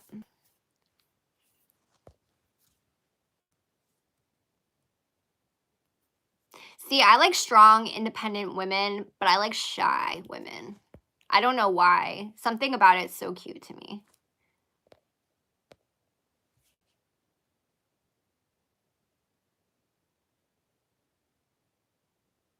Yeah, it's hard when they aren't, like, out too, and you don't wanna, like, push them to come out, but when you're with someone who isn't out, it can make it very I don't know if frustrating is the word, 'cause I was with a girl for, like, 2 years, and she's someone I feel like I was in love with her. Like, I fucked up in that relationship big time. Um, and she's the one who has the 8-year relationship now. She's doing so good. But, she wasn't out when we first started dating, and it was really hard. And then she, like, came out while we were together, probably, like, a year or so after, maybe a little after a year after we started dating. Um, but yeah, it was very hard. Very, very, very hard. Like, our core friends knew, obviously, but, like, anyway, like, if we went on a date, we couldn't, like, PDA because she wasn't comfortable with it, which is totally valid, like, totally, totally valid. Um, but me back then, we were, like, 19, so I wanted to be, like, all over her and, she would get upset with me. I would, like, try to grab her hand in Walmart, and then she would, like, get upset, and she was a shy well, I say she's shy, but she's not shy. She's, like, shy at first. She's an Aries, so she's shy at first until reels you in, and then she's a cocky little one. I've dated a lot of Aries, come to think of it.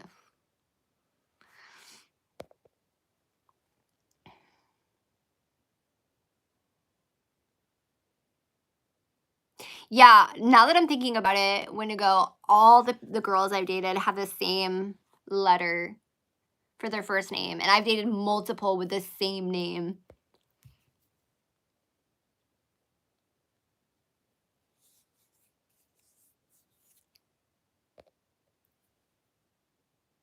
Oh my gosh, this is water. I'm so sorry. I got stuck on the extreme conservative side of TikTok the other day because I have friends who are conservatives, right? And like we have Biden. I don't like to get into politics because you can believe whatever you want. You can vote for whoever you want. It's not, like I said, I got friends who are conservatives. I have friends who voted for Trump. It is what it is. They know how I feel about it. I know how they feel about it. But some people are so extreme. Like people are praying to Trump and I mean, Biden was like, we were screwed either way. Like either way, we were screwed. But yeah, people when it comes to Trump, they're like obsessed. It's wild.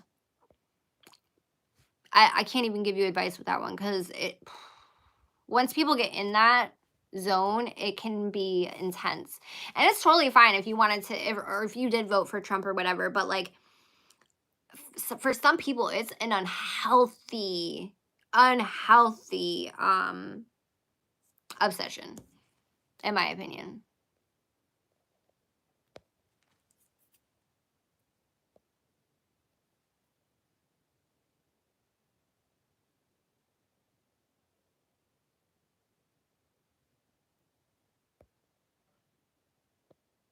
Oh, yeah, it does not sound healthy, Wendigo. See, I was the unhealthy one in the relationship with the girl that is now in an 8-year relationship. Like, I fucked up in that relationship so bad. She did, like, everything to try to, like, help me get sober, help be there for me. Her and her family took me in at the end of our relationship. Like, she tried and tried and tried and tried and tried, and I just didn't wanna hear it.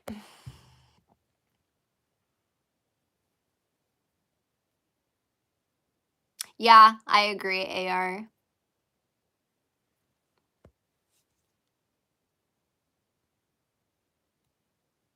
I mean, like,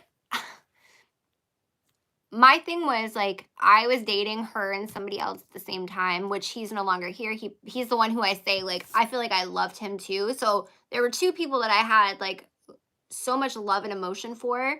and I was seeing them both at the same time. They knew about each other. Um, and I wasn't like sleeping with him. I was sleeping with her. Me and him were more like really good friends though. Even after we broke up, we were still really good friends. But anyways, she cheated a lot. I think she thought I was cheating a lot, but she cheated a lot, a lot. Like she would get drunk, and that's what we did. We were 19. Like we would go and get drunk. That's literally all we did was get drunk and smoke blunts. Like that was what we did.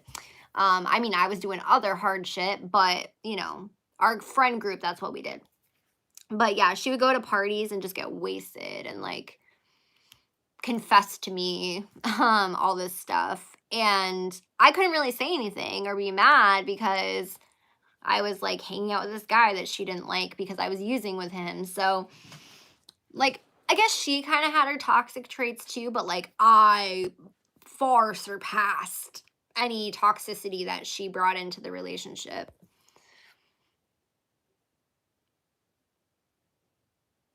Yeah, that is tough. This is water. Politics are hard, man. I'm surrounded by literally everybody I know. Kyle doesn't do politics at all. He doesn't vote. He doesn't care. Um, but everybody I am surrounded by, from my boss, besides one of my coworkers, but my boss, like family members, all conservatives, and a lot of them are Trumpers, like obsessive Trumpers, like watch the news every single day. Trump's gonna come back into office. There was what is it? Not theft with the election, but deceit with the election, and Biden should have never won, and they need to recount the votes and all that stuff. Like still people are talking about this. I'm like, oh my gosh.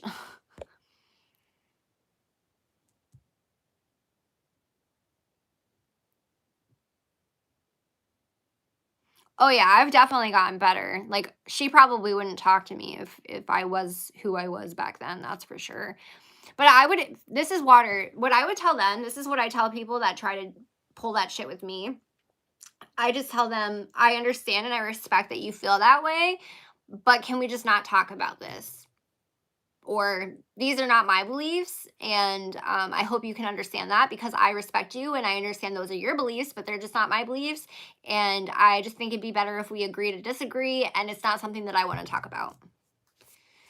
I've also found though sometimes, because I had to stop hanging out with some people because like a lot of people around here say what's up N word, even though they look like me. And I would get really upset about it. And people would start doing it because they knew it made me upset. They would like say it and then they'd be like, oh, Tara's gonna get upset now. Tara's sensitive.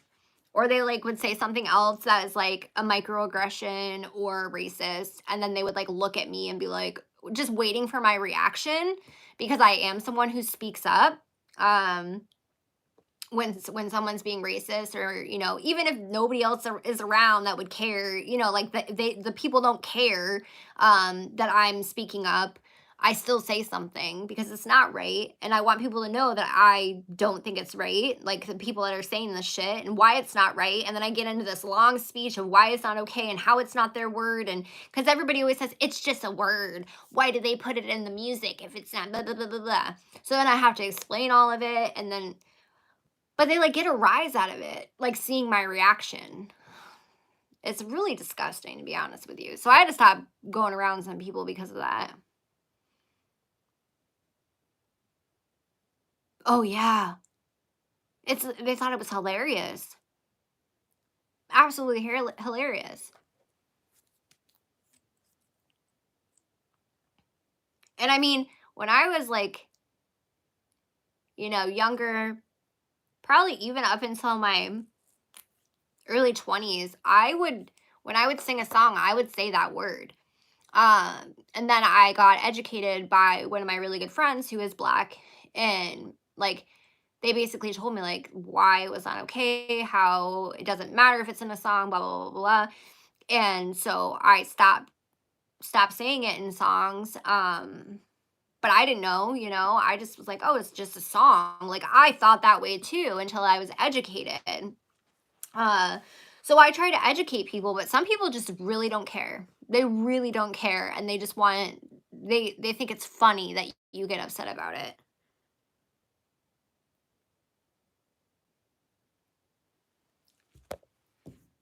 It is. I keep putting it on because I have a habit. I don't know if it's like a tick or whatever, but I do that a lot when I have stuff on my lips. And I hate having nothing on my lips.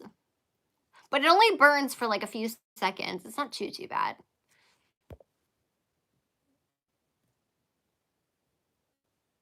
Oh yeah, like I have cussed out. Like I've been at parties and I'm like the only female, and I've been at female. I've been at parties and I've been the only female there, and they're like, and this and that, the slur for Mexican people, the S slur, make it, a lot of them would like make fun of like ladies at the nail salon, Asian ladies at the nail salon, and I full on cussed grown men out, like tried to fight them because they would not stop even after I'm like educating them about why that's not okay and blah blah blah blah blah.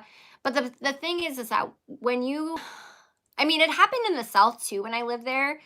There was a lot of people who, especially police, that were racist and cruel.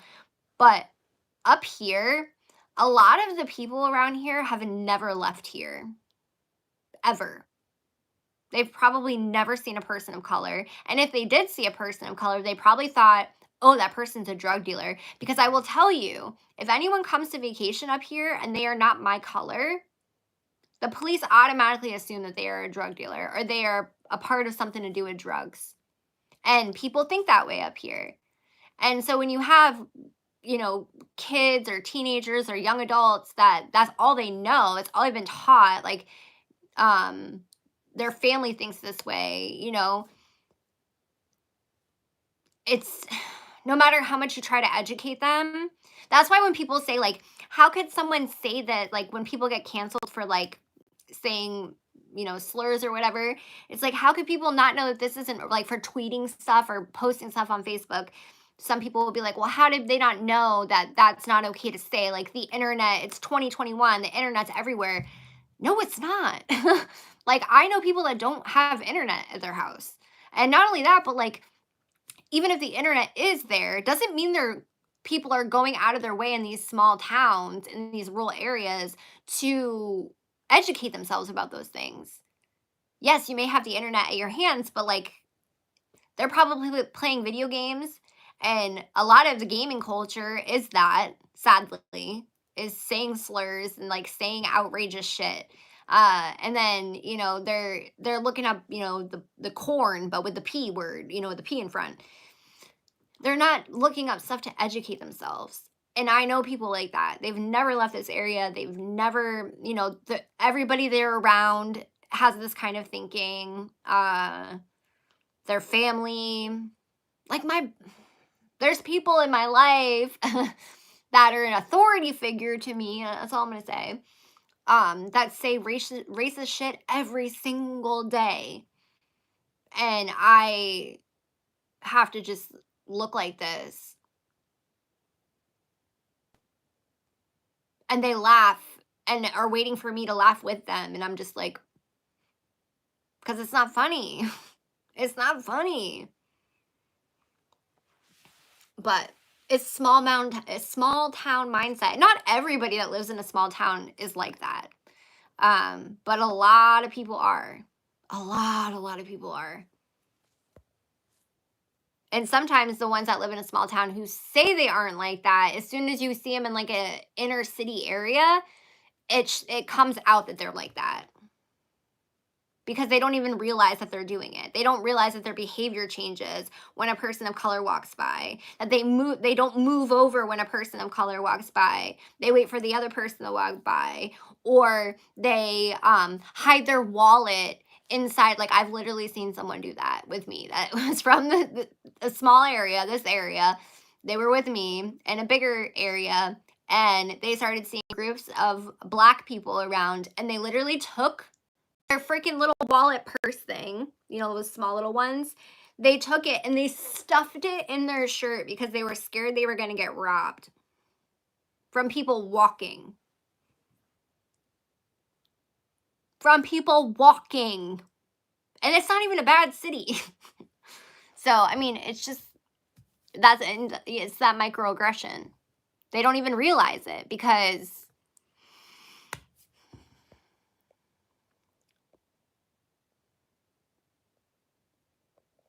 yeah, it's definitely manageable. It's the e.l.f. one. It's the e.l.f. Mint Melt Lip Plumping Gloss. And it does burn for like a minute, but it's not too bad.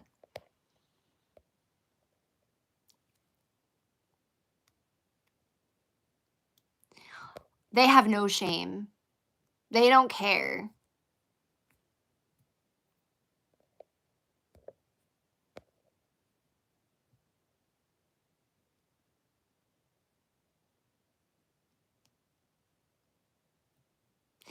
I think the Hello Leash thing irked me too. Because if I remember correctly, I could be wrong, but if I remember correctly, she said that she had like siblings or like somebody in her close family that were people of color.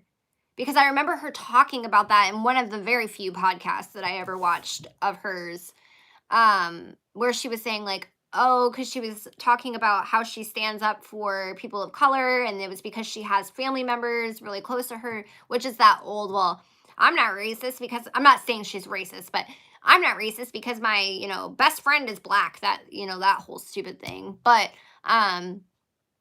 yeah, so that really shocked me because I was like, and not only that, but because she stood up a lot from what I could see.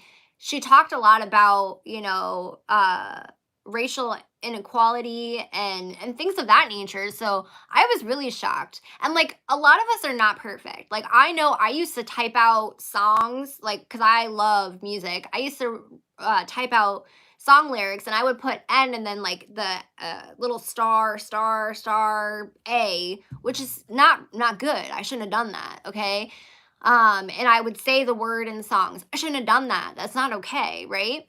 And I'm sure there's other ways that I've messed up before. But I went on to educate myself when I was called out for shit. Actually, the writing the song lyrics out thing, no one ever called me out for that. I just realized that it was not right. Like years later when it popped up on my Facebook memories, I'm like, oh my God, I really did that. And I was probably high out of my mind, but that's no excuse. I shouldn't have been doing it. So I mean, a lot of us are not perfect, but for her, it was just, I look at how young I was when I was doing that too. It was just weird to me with her. Like I was really shocked, to be honest.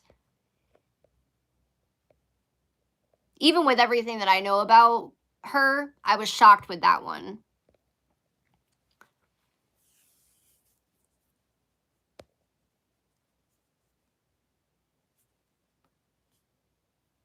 Yeah, AR, I've seen that as well too. Like when I lived in Florida, especially, like a lot of Hispanic people were racist towards Black people and vice versa. A lot of Black people, not a lot, but like people that I met that were Black or Puerto Rican didn't like Asian people. And yeah, but it was also, some of it was gang related too. So it's everywhere. And when I lived, I lived in St. Pete in a bad girl's home. This was really a turning point for me. So I went to this group home for troubled teens in St. Petersburg, and it was on the bad side of St. Petersburg. And I went to a bad high school. Like there's like 4 high schools in St. Pete. It's huge. St. Pete as a whole. But anyways, I was like one of a handful of white girls, okay, in that group home, and also that rode my bus. And in all of my classes, I was one of a handful of white girls. So, like, I was the minority. And when I tell you, just for those few months that I was there, how much I got jumped, bullied, it was absolutely horrendous because I was white. Do I feel like they were racist towards me? No. But you know what it taught me? It taught me that I couldn't imagine feeling like this all the time just because of my skin color. And that's what people of color have, BIPOC people have to deal with. And like somebody I know, I'm not going to say who says they're not racist, but how they used to be racist because their excuse for it was they saw me get beat up as a child by this little black boy, so that made them racist. I got bullied and beat up by a boy. It doesn't matter what color he was, you know? And even some of my essay stuff I've gone through, not every single person that art or essayed me, trigger warning, were white. Most of them were not, but that does not mean that every person that is X, Y, and Z race is that way or gonna do that. It's just, I don't understand how people automatically have that thought.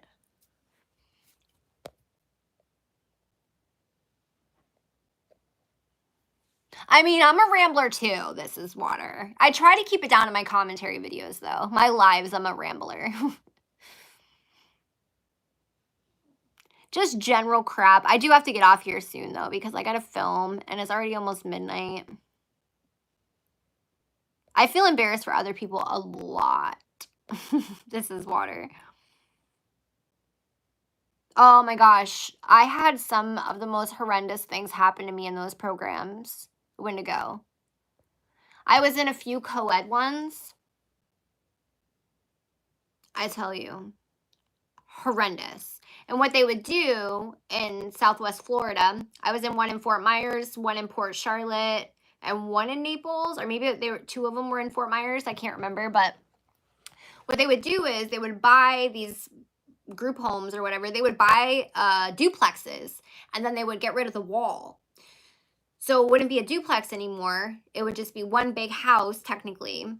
And they're small, like super small. But like you would have like 6 girls in one room, 6 girls in another, and then you would have 6 boys and 6 boys, 6 boys. So you would have like a lot of freaking kids and 2 staff. And a lot of the staff smoked cigarettes. So much shit went on and not good. And then the other group homes that I went to, like the all-girl ones in like the inner city areas, they were huge. Huge. So a lot of shit happened there too. Like I remember like if you got in trouble, they would make you sleep up in like it's like technically like an attic, but it got so fucking hot up there. They had no AC in Florida, mind you. No AC in the middle of the freaking summer. It'd be like 130 up there. And you're like 12 years old, 13, 14 years old. It was horrendous. Absolutely horrendous. And then they would like let you walk around like the bad parts of St. Pete as a teenager with like once you reached your level with like no supervision and like a lot of really creepy men and shit would like walk around because they knew like what that group home was. So like they would like hang around there and everything. Oh, it was awful. Awful. I remember when that song Slow Motion by Juvenile, I think it is, Slow Motion for Me. When that song came out, I was in one of those group homes and I remember walking out and again, like I had been around people of color before. But not like mainly like Hispanic, Puerto Rican, type. Not really a lot of black people here and there, but like when I went to St. Pete, it was like a lot of like people on the streets. Okay, it was like a culture shock for me too. It was like my first big city area that I'd ever like experienced really. So it was a lot, and they would just like basically push you out and make you leave once you reached your level. And I was like 13 years old, 14 years old. And I remember walking out and this like guy comes up and grabs me now mind you, I'm like 90 pounds and he's like, yeah, Slow Motion for Me. I hated that song for so long because of that freaking creepy old man. And he was like smacking my ass and shit. And I'm like, I didn't know what to do. I just like froze. I'm like, but it was a lot of that. A lot of people on drugs just on the street because the group home was on the bad, like, because there's 2 sides of St. Pete. Basically, there's like a nicer side and there's like a really like bad side. And they decided to build the freaking group home on the bad side of St. Pete. In the middle of the bad side of St. Pete. it was rough. And they would make us take the bus by our, the city bus by ourselves and stuff, because there were so many girls, they couldn't transport everybody everywhere. So like if you had a doctor's appointment or anything like that, like even if you didn't know the city at all, which a lot of us didn't, they would make us like learn it on our own. They wouldn't show us nothing, how to take the bus, nothing like that. And I knew how to take a bus from living in the city in New Hampshire, but it was nothing like that. Like St. Pete is like 4 Concords or 5 Concords, you know? It was it was a lot. I learned a lot though, but it was a lot. How are you, Rachel? And I learned more bad things in those programs, that like I got worse from those programs, not better.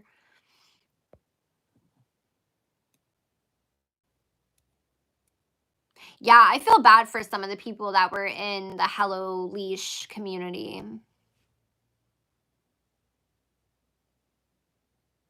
I mean, I would. So I always wanted to, like when I started my channel, I wanted it to be 2 things. I wanted it to be makeup, and I wanted it to be the Talking with Tarrah series, which is where I talked about stuff to do with my life. But like I'm good at like ramble talking when it comes to that type of stuff. But when it comes down to me like sitting down and like writing out what I'm going to say, I never know where to begin. Does that make sense? I have no idea where to begin. I'm like, and then this, and then this, but I don't want to talk about this because I don't want this person to be involved. You know, and then I'm worried they're going to be too long. That's the podcast that I want to do eventually, which is the channel Talking with Tarrah that I created. That's what I want that to be. The podcast, I want it to be that. Is like life stories or whatever. And then I would like to have other people come on that have, you know, maybe done SW work or been in like similar situations or what have you, or their own situations, and you know, like not interviews, but like I host it or whatever, and then we can like talk back and forth. But that is my plan. But it's just a lot. And I have too much going on right now. Like once I could, if I could ever do YouTube full time from this channel, then I would 1,000% dedicate a lot of time to that podcast that I want to start. Cause I do. That's why I created the channel. I have scripts written out for it and everything like that. I just don't have the time. But I would really like to. Because I feel like a lot of parents too, like my Nana thought she was helping me, putting me in those programs. And, you know, I feel like a lot of teenagers that have gone through a lot, or kids or whatever, if I had met somebody my age when I met my boyfriend who was 10 years older than me, and had them tell me like, hey, like this is XYZ is gonna happen. I had people tell me, but no one that experienced it, right? I had cops telling me, and like my grandmother, and you know, whatever. Or if, you know, a teenager could hear from somebody who's gone through it, or a parent, if your child is saying like, hey, I'm going to be sexually active, I need to go on birth control, put them on birth control. Don't think that because they're not on birth control, they're not going to do the deed. They're still going to do the deed, okay? And trust me, I'm living proof of it, and I was a teen mom. So like that type of stuff, you know? Hi, Christina.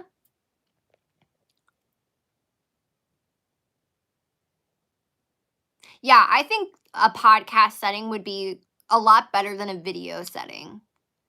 I really do. Like, I just don't envision it. I've tried it. And I mean, like, it did well performance wise, like watch time wise and everything like that. But I don't know. In my gut, I just feel like it's better suited for a podcast.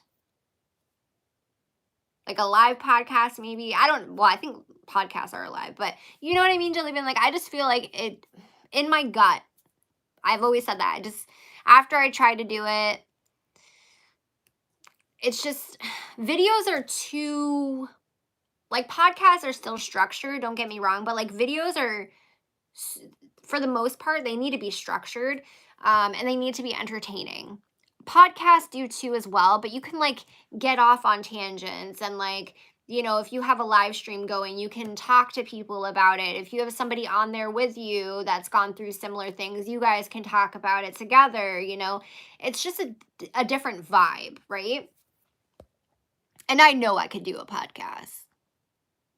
I do. I was gonna do one with Marzi actually, but then we all got COVID, so I had to not do it. I had every intention of doing it. I should talk to him about it though.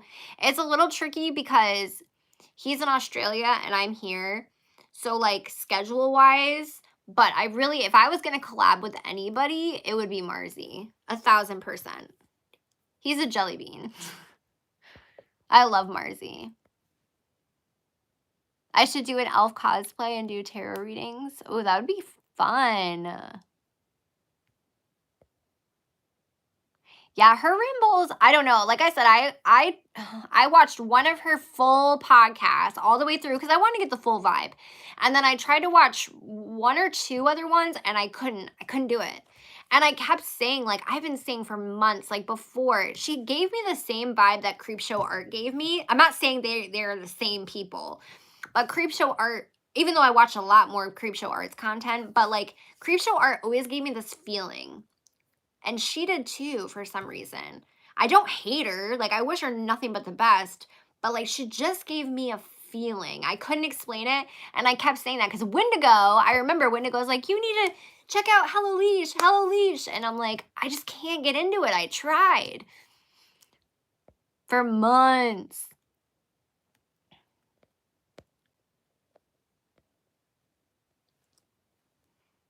I wanted to get into cosplaying for a while. I always say I cosplay aesthetics. But I did want to get into cosplay for a little while, and Kyle's like, you already have enough shit. I'm like, yeah, you're right.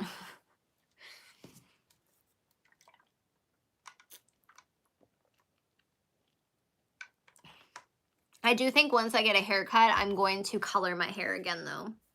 I just don't know what color, because I have like every color hair dye, so. I've also thought about growing my hair out into a mullet.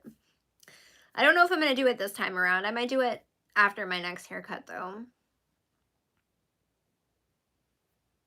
Yeah, it wasn't even about her, like, angriness. There was just, I don't know how to explain it. Like, just something. And I found Creepshow Art when she did her story times. And then I kept watching her content because, like, her content, Creepshow Art's content was entertaining. But for some reason, I just couldn't do it.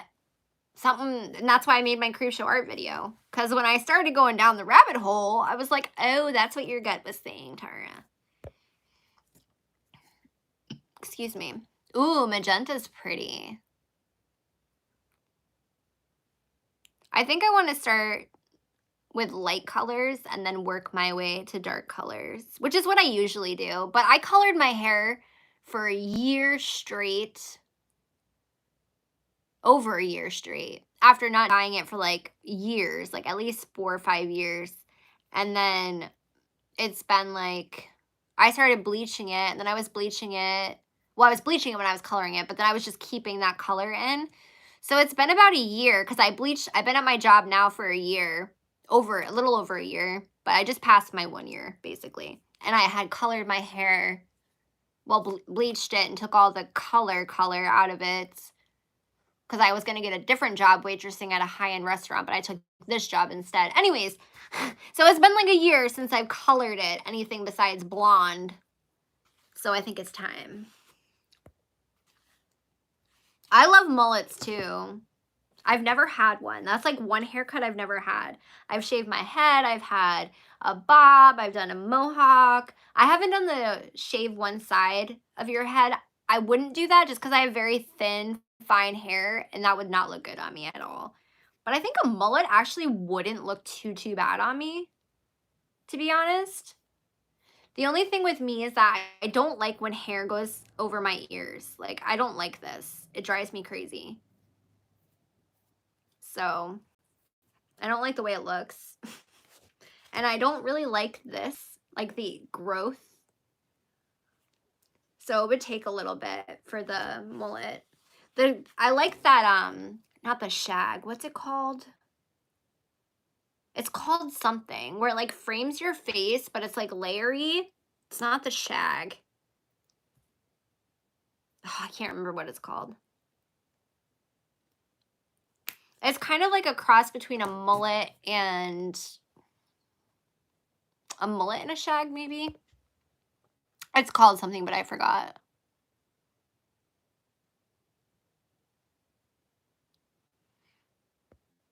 Yeah, it was really weird. It was like love bombing, like go bully so and so with all this love and really weird. Wolf cut. Thank you. Bazooka. That's what I'm talking about. Wolf cut. Thank you. Also just I don't think you understand, AR, how much hair dye I have. Hold on, I will show you. I probably own every single Arctic Fox hair color besides the black. They're gonna be dusty though because they haven't been touched in like a year. But ta-da! I even have mixing bowls. Ta-da! Yeah, I have a lot of hair shit. So I appreciate that though. If I didn't have all that, then I probably would just stick with that method. What are you doing, Seymour? You gonna come say hi? Are you gonna come say hi? Woo, I'm losing my pillow. I need that because this chair kills if I don't have it. Come here. You say hi to everybody? Oh, it's my boy. It's my boy. Oh. You say hi? Oh, yes, my boys. Oh, those purries. Those purries. Those purrs. Oh, sweet boy. Look at his little paw. His sweet boy.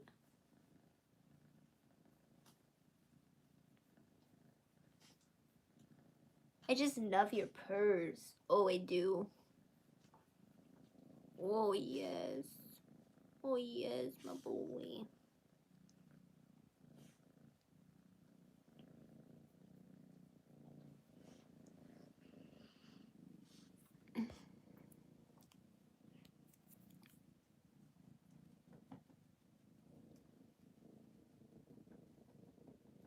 Yeah, I think hers is vegan. I don't buy from Arctic Fox anymore because of Kristen Leanne's the accusations against her. But we all know Manic Tarrah, who loves to shop. I'm still on my no buy and I've been doing so good. But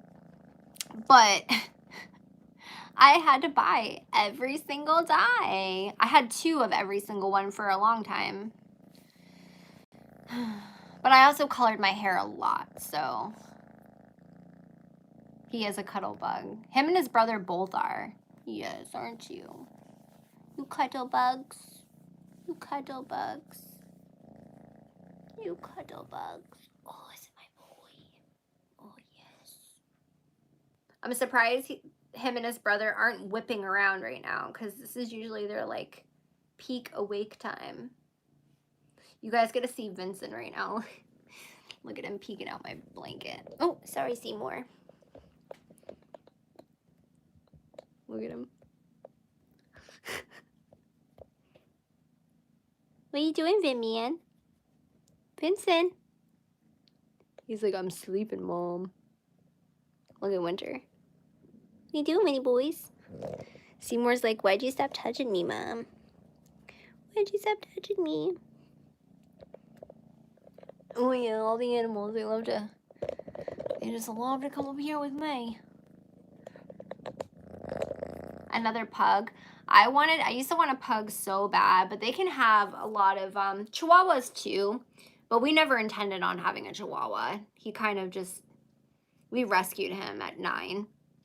But anyways, I always wanted a pug, but they can have so many health issues. I have a friend who has, like, her family had pugs, and she has a pug, and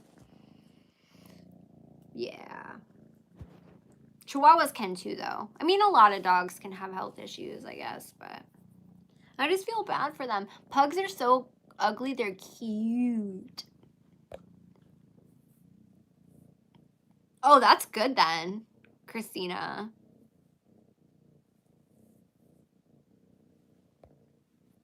Yeah, I used to do the half and half too. I like to do the half and half with like a neon and a dark. Oh, looks so good. Or like a pastel and a dark. Oh, looks so good. I do need a bigger bed. This is like our spare bed. I really wish it wasn't up here, to be honest with you, because it gives me less room in this room. But I got my nice comforter out. My down comforter. This is actually a handmade.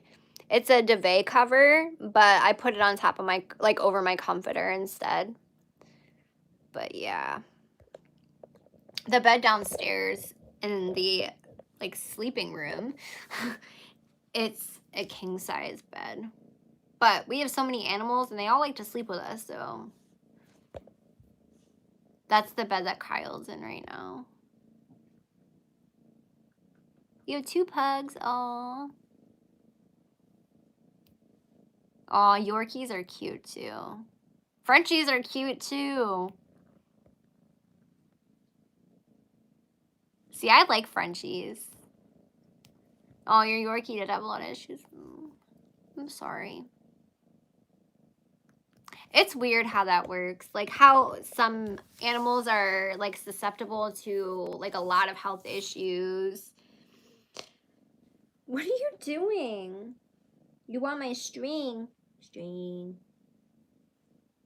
He does this thing where he like bites my robe, but he only does it with my soft robes. Like he doesn't do this if I have like a shirt on. But he like bites it. And then he like makes biscuits while he bites it. It's very weird. Like that whole spot will be wet after. And it's not even like a bite, it's like a nibble. It's not a lick. I don't know how to explain it. What are you doing, dude? It's almost like he's grooming me, but like I'm in a robe. What are you doing, dude? No, don't bite that, please. That's my string. That's my string. That's my string. That's my string. Yes, that's my string. Oh, it's a boy. Oh, I moved your ear over. I'm sorry. My dogs are getting jealous. Yeah, pastels and darks look so good together. You have 2 cats you rescued? Do you know what kind of cats they are? See, my hair grows so fast, AR. Like, this has been like, what, 2 months? 3 months maybe? But I've also trimmed it. It does. It grows really, really fast. Like, what was it? Last year, no, 2 years ago. So before I cut all my hair off, I had cut it all to right here. Like a cute little, you know, what is that called? It's called a cut. I forget what it is. But it's like, it's not a bob. It's like higher than a bob, but it's like super short, right? It wasn't the mushroom cut because I had length back here. But it was like, you know. But within a year, it was down to here. Like, my hair grows fast. All my family is like that on my father's side. All of our hair grows fast. And my daughter's hair is the same way. We don't know why. Like, all of my cousins, my sister, it's really weird. And usually what I do, or used to do, is I would grow my hair all the way out to my ass, which took about 4 years. And then I would cut it all back off to up to here. And then do the same thing every 4 years. But I just don't want long hair anymore. It looks good on me, but I don't want it. You want out? What are you doing, meathead?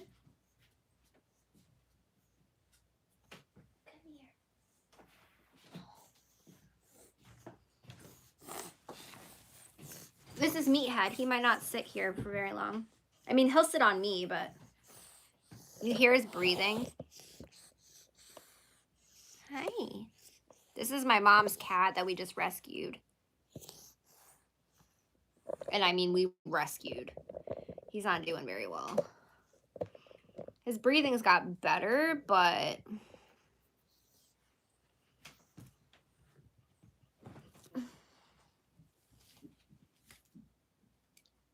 what are you doing, dude? What are you doing? You're still not breathing very well. You're gonna go to the vet in like 2 weeks. Middle of November. You're all set up for it. Oh, I feel so bad for this cat. My mom's like, oh, he has sinus issues. But he like, she smokes in her house. And he like sneezes up all this phlegm and shit. And he used to be like, his name's Meathead because he used to be like a very large cat. And he's like all skin and bone now. He's old, don't get me wrong. He's at least 10. Maybe even older than that, to be honest. But he was an outdoor cat at my mom's, probably because of the smoke. He hasn't wanted to go outdoors one time since he's been here. And he's been here, I think, like a week now. Maybe a little over a week. But he loves me. He was my best friend when I was pregnant with my daughter because I lived at my mom's when I was pregnant with my daughter. And his freaking claws, we don't declaw our animals, but obviously we clip their nails. His nails were so freaking long, you guys. When Kyle clipped his nails, oh my gosh. Huh, Meathead. Huh, Meathead. Yeah. Then I've like put him in the bathroom when I'm taking a shower and everything like that. And that helped a little bit. Like when he first got here, he had phlegm all over his nose. It was all green and nasty. He doesn't have that anymore. But he like sneezes up shit and like, oh my boy. Let me see your nose. Yeah, you got boogies. And he gets like dry crusted boogers, which I'm gonna have to take off his nose when I'm done this live. Which makes it hard for him to breathe. Irritates me because this was my mom's husband's cat and they're getting a divorce and he left the cat at my mom's and my mom can hardly take care of herself.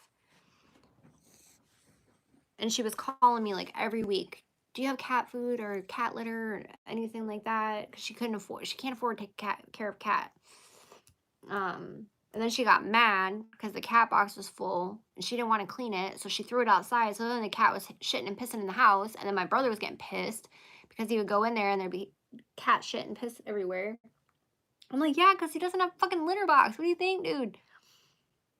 So I went and rescued him because no animal should be treated like that. Which I don't put the full blame on her because, again, it wasn't her cat, technically. It was his cat, the husband's. And he just left him there. But he's such a sweet cat. Like, he's so people friendly and nice. He's good with the kids. Like, just makes me feel bad for him. Like, this cat, like my cat, my oldest cat, she was with me through a lot of like crying and shit, but like, and like shit that I went through. But like, this old man right here, when I was pregnant with my daughter, I had no friends. I didn't know no one up here. I had just moved here from Florida. Hi, Lynxy boys.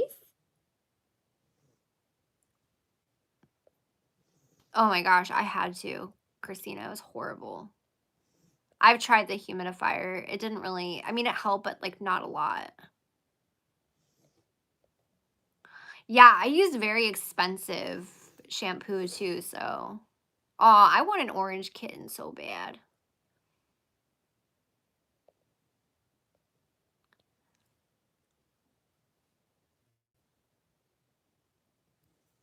Oh, I hope they get along too. See, Meathead and like my three oldest cats, Meathead, Pretty Kitty, and Ninja, they all kind of, they don't fight, but like they're more territorial.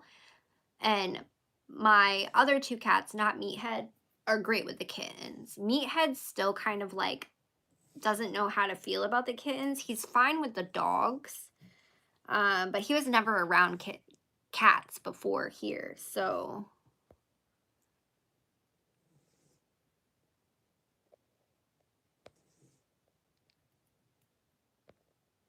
yeah, this is like the kittens we got, Rachel. They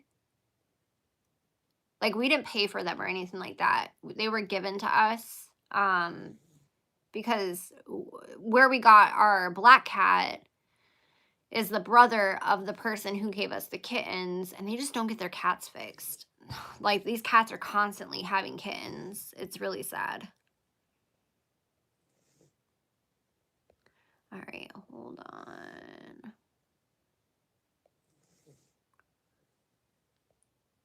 Benadryl. I've never heard of that. I will check. Kennel cough. What is that? Because I was Googling it. Because I asked my mom, because I knew my mom had taken, well, the husband had taken him to the vet like a few years ago because he had this issue. And my mom's like, yeah, he has sinus issues. And I'm like, I don't really know if that's what it is. I feel like it's something more serious than that. But anyways, he probably hasn't been to a vet in like 3 years, which is not good. So I was Googling it and it said that it could be one of these viruses that like any cat can get. And once they have it for life. I have a feeling that's probably what he has, but and then there's another one, or was that one that can be contagious to other cats? So I tried to isolate him. That didn't really work though. He's not eating very good either, I've noticed. Like I try to give him some cat treats to see like because we have multiple cat bowls all throughout the house, but the dogs sometimes get it. So it's hard to monitor what the cats are eating at all times. But I gave him some cat treats and like he didn't really eat very many of them when he used to love cat treats. Um he is drinking fine and going to the bathroom fine because I've seen him go to the bathroom. I've seen him drink tons. Um Meathead. I know you're such a sweet boys. None of the other cats have gotten sick or anything like that. And it's hard to get him to only use one litter box. He doesn't have worms or anything like that. His stool, when he first got here, was really, really, really hard and light. But it's gotten a little bit better. Like it's a little bit softer now and it's got a little bit more color to it. You have sneezed all over my furniture though. I have to deep clean my furniture now from your sneezes. From your sneezes. Yes, from your sneezes. I gotta clean your boogie nose. You got boogies on your nose. You got boogies on your nose. But I mean, like,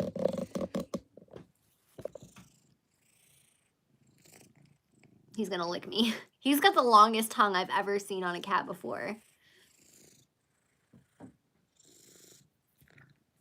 But his breathing's bad. And we, because we go to the vet so much, I called her to see if she would just like take me and then let me just pay her after because she's done that before.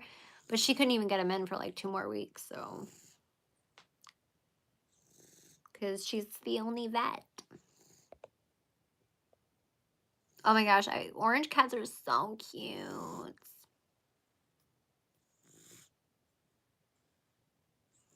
Huh, I did not know you could do that.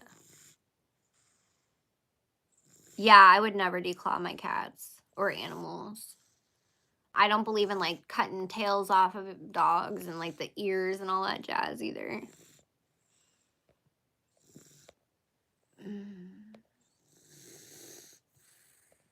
Can you guys hear that? It's so sad. It makes me like literally sad.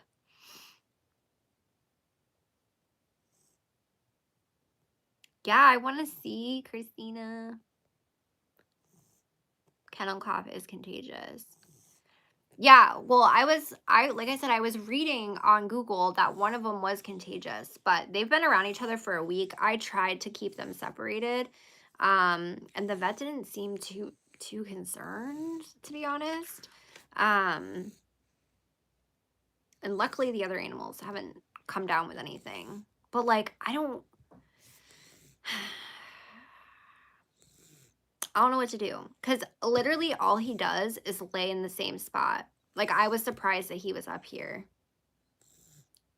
He's literally been in the pretty much the same spot, which is the back of the chair downstairs or the back of the couch downstairs, unless he's going to eat or go to the bathroom since he's come here. See, look at his nose.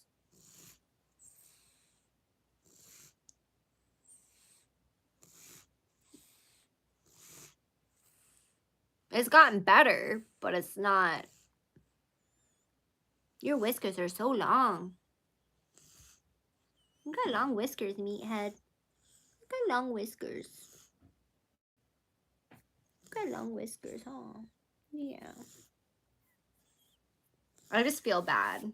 And like we've been trying, Kyle and I have been trying for a few years now to take him from my mom's.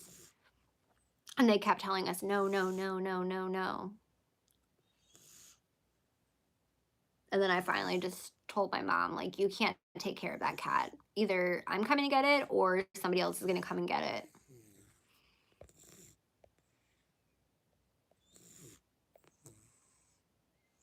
Oh, an orange Maine Coon. My black cat has Maine Coon in him.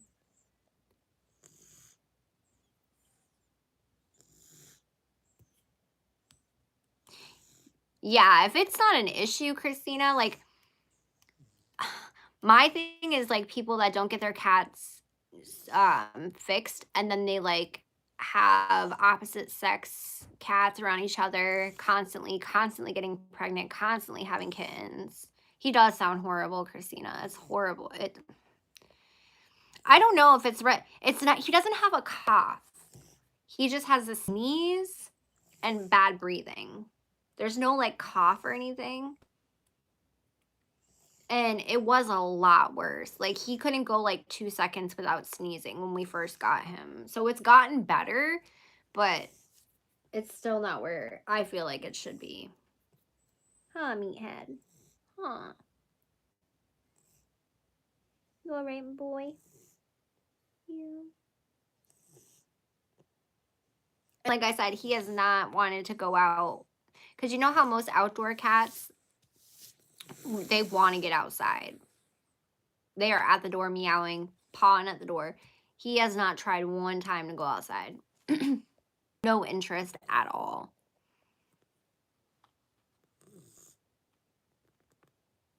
Yeah, no, he's never, the only other animal he's been around is my mom's dog, which my mom can take care of because like she doesn't have to change a litter box, she just has to let the dog outside, and she can get dog food. I feel like cats can be a little bit more expensive sometimes, to maintain, and she just doesn't have the motivation to take care of a cat or the patience. What is up with your ear, dude? What's on your ear? I haven't given him a bath yet because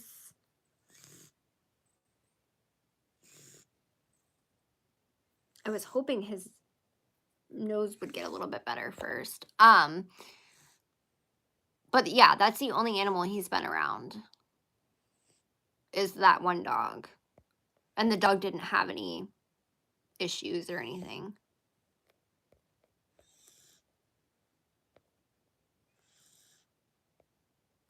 Aw, I'm glad she's doing better, Christina, Cupid. Aw, I want to see the kitties.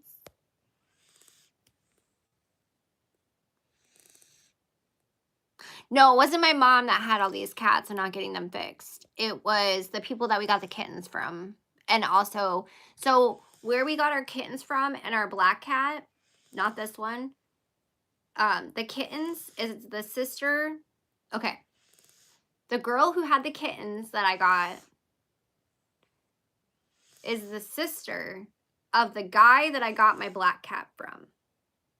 Hopefully that made sense. So within the family, they all have cats. And there's constantly one of the family members' cats having kittens because they don't get them fixed. Hopefully that makes sense. This was not even my mom's cat. This was her husband's cat. And then when she kicked him out because he was cheating, which she told me I could tell people that, she doesn't care. He left his cat there because he didn't have nowhere for the cat to go. And he can't afford the cat either.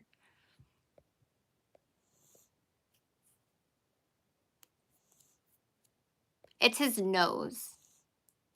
Like that breathing sound you hear, it's not his chest, it's his nose that's making that sound.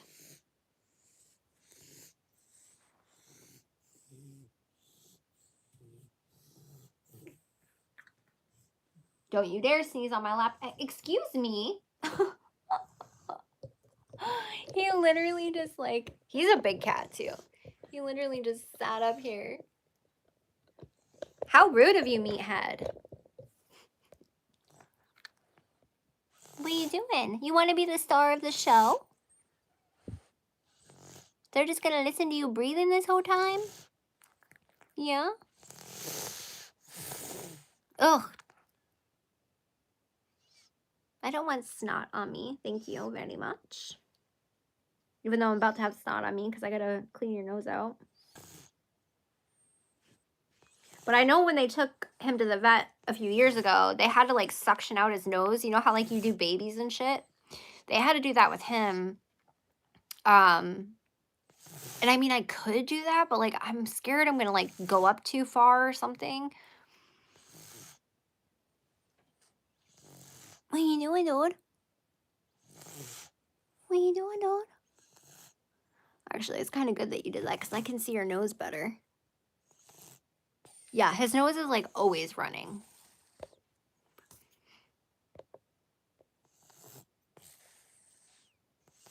Yeah, whatever he needs to have done, I want to get done because I don't feel like any animal should be like this.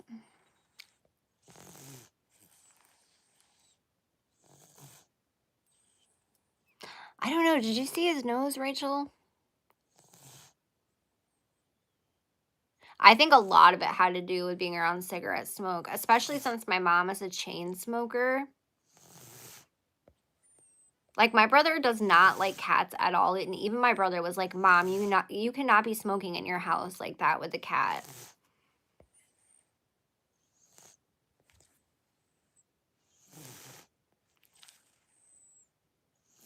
Oh, well, good for you for saving Cupid, Christina. Yeah, I think I have one actually. That's what I'm saying. I don't know if he's gonna let me. I mean, he might if Kyle holds him, but he pretty much will do whatever I want though, because I've known him for 9 years now. Like every time I would go to my mom's after I moved out when I was pregnant with Madeline, he would come up to me and cuddle with me. I think that's why he's done so well, like adjusting here too, is because like he knew me and the kids and Kyle already. It's not like we were foreign. Aw, meathead. Aw, what you doing? What you doing, dude? Good night, Bazooka. Thanks for hanging out. Yeah, I'll try that. I'll like you said, I'll Google the dose or whatever. Are you trying to lay down?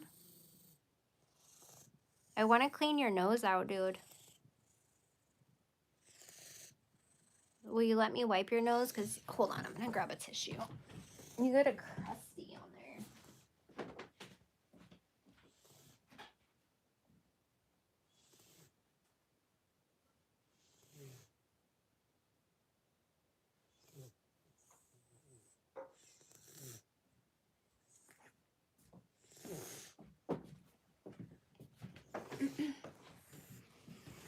let me wipe your nose? Come here. Please. I know it sucks. I know. Sorry.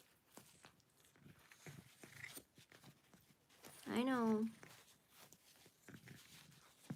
That's the thing too, is he eats it. Like, he'll eat his... Ugh, makes me want to throw up saying that. And he has such a long freaking tongue. He's got like the longest tongue I've ever seen on a cat. I'm sorry. Stop eating it. It's gross. I bet you can breathe better now, huh? Now that you don't have a crusted booger on there. Let me get the rest of it.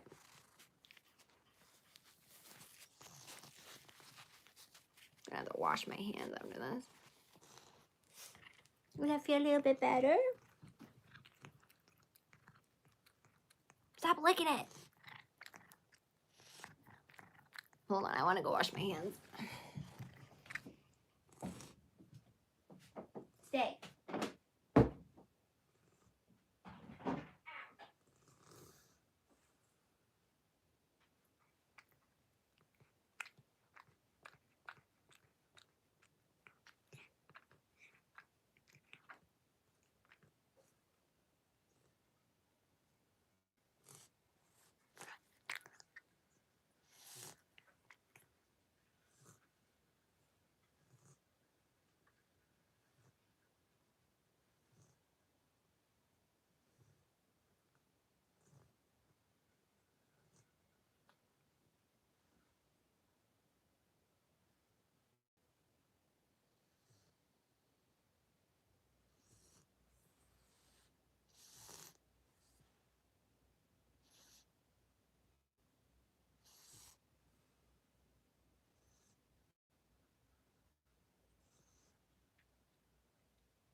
Can you breathe a little bit better now, dude? Thank you for sitting there and let me do that. Thank you. Yeah, thank you.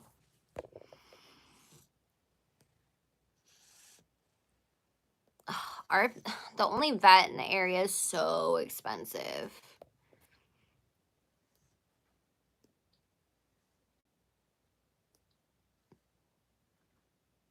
Yeah, that's probably what we would do, Christina, is wrap him up. Because we have to do that with Ninja to do stuff. Because he's so big. Our black cat. The Maine Coon, man. Supposedly, they try to tell me this cat has Maine Coon in him. My mom. And her husband. He's a tabby. He's got the M. He's a tabby cat. But they try to tell me, oh yeah, he's got Maine Coon in him. I'm like, do you know what a Maine Coon cat looks like? You're cute, but that's not what you are. I don't think so. You're a tabby, just like all the other cats we have, except for Ninja. Ninja's got it in him. I mean, you're cute. Don't get me wrong. You're a cute meathead.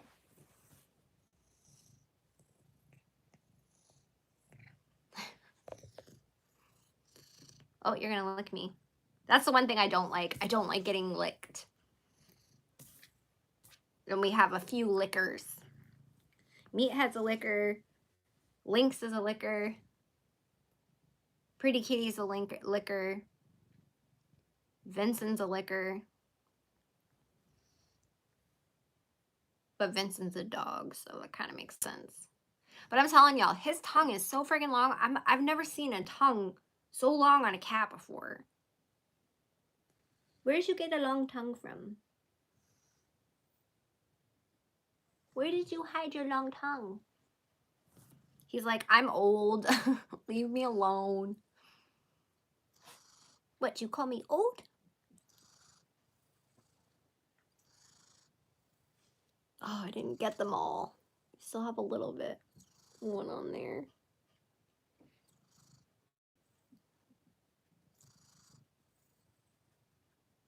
Yeah, and you can like see some blood and stuff. Like not like a lot, but almost like it's raw and stuff. He is waiting for me. I'm telling you, he's my friend. Anytime I go to my mom's, he is right there sitting with me. We've tried for quite a few years to take him. Huh. We did. I remember one time we were over there and Kyle and I and the kids, and Kyle was like, I'm just gonna put him in the car and we're just gonna act like he never came home. I'm like, he's gonna know. Thank you. Bye, Rachel. Thanks for hanging out. I'm like, they're gonna know that we took their cat.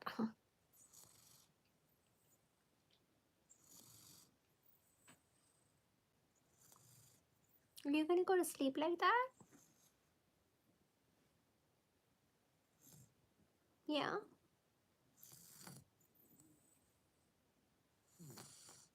Don't sneeze on me though, that's all I ask. Please don't sneeze on me. You got such pretty eyes. You falling asleep?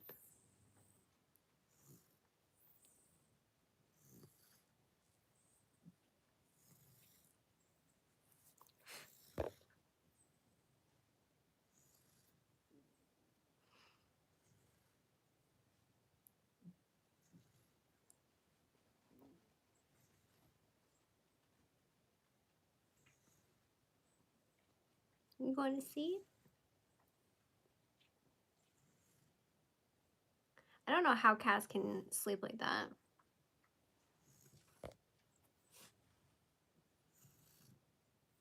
Yeah, well, I looked up the M marking and it said that cats that have the M marking, which Pretty Kitty, she's a tiger cat. I thought she was a tiger cat, but unless she's like a crossbreed, I don't know because she just showed up at our doorstep, so she was a stray.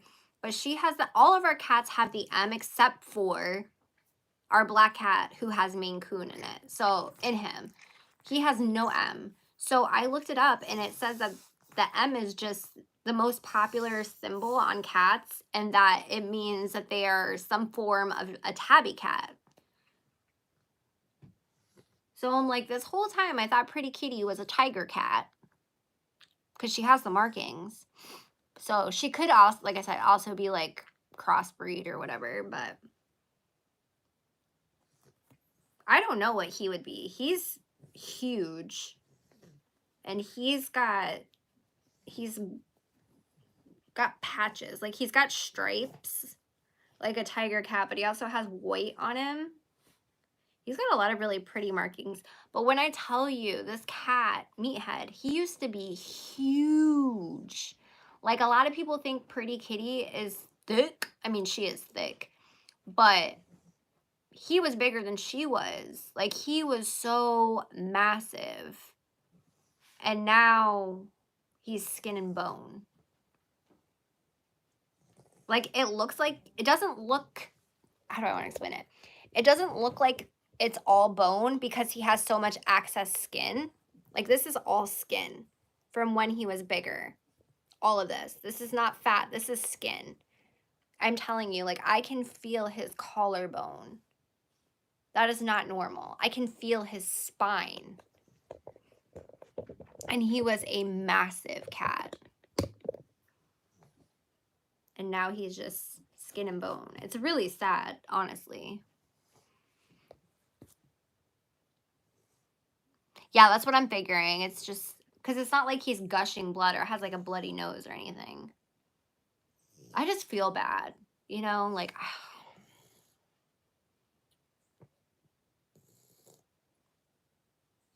like I freak out if my cat, because my oldest cat, she's allergic to fleas. So I have to give her dewormer every month and flea treatment. I mean, I give all my animals a flea treatment every month, but I have to give her a dewormer every month as well. And And I freak out even about that, okay? So to, like, see just makes me sad. And, like, Vincent's an old man too. He's 10. Yes, I'm talking about you, Vin man. You know, and when we got him, I had all these tests run because I was worried there was something wrong with him. Huh. But worried something wrong with you? Say, no, I just have muscle spasms and a little bit of a bad leg. And I got bad teeth, but no infections.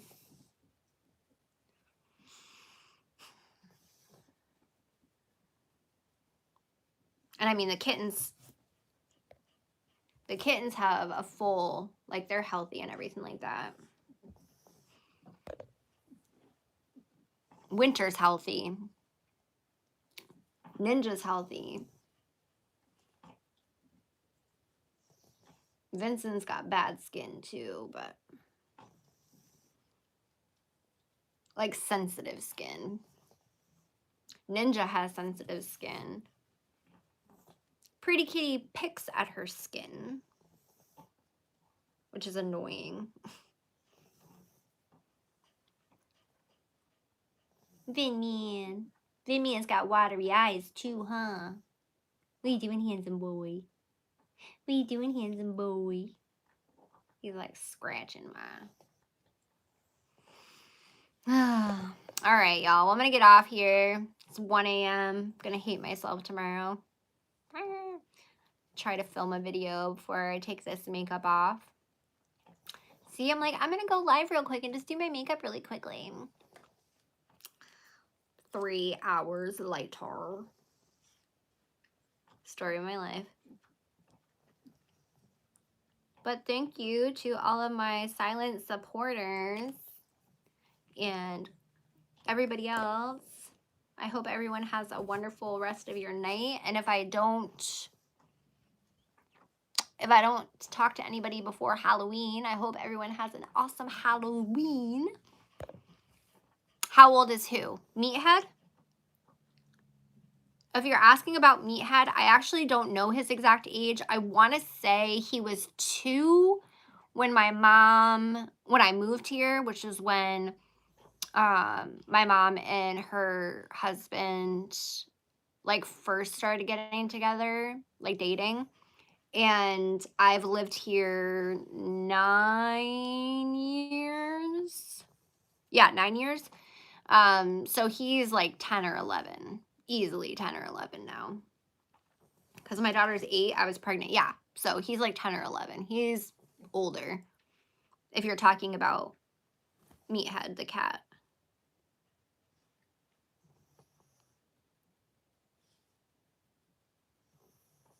So her husband was basically like, I don't want my cat now that it's getting old and going to have health conditions because I don't want to pay for it.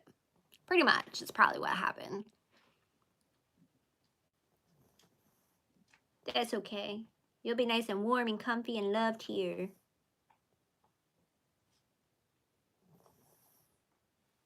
Oh, I just feel so bad. Meathead, is that where you're going to sleep? If I'm going to film, I can't have you breathing. I'll just go film over there. You can sleep there if you want, bud. But anyways, I appreciate y'all hanging out with me. I don't know if I'll go live for the rest of the weekend because it's Halloween and everything. But I should have a new video going up either tomorrow or Saturday. If I can get it to my mom's and upload everything. So that will be awesome. And same with the members vlog because now I have the footage. I just have to get it uploaded to YouTube now. And I was going to go there tonight, but my mom was already in bed, so.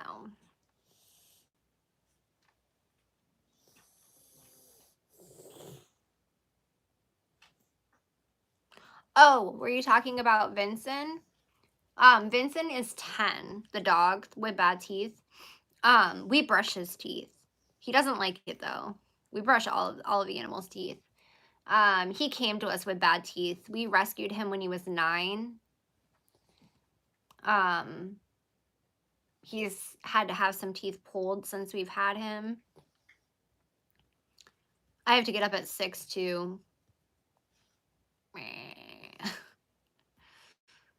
So yeah, he's had some teeth pulled and everything since we've gotten him, but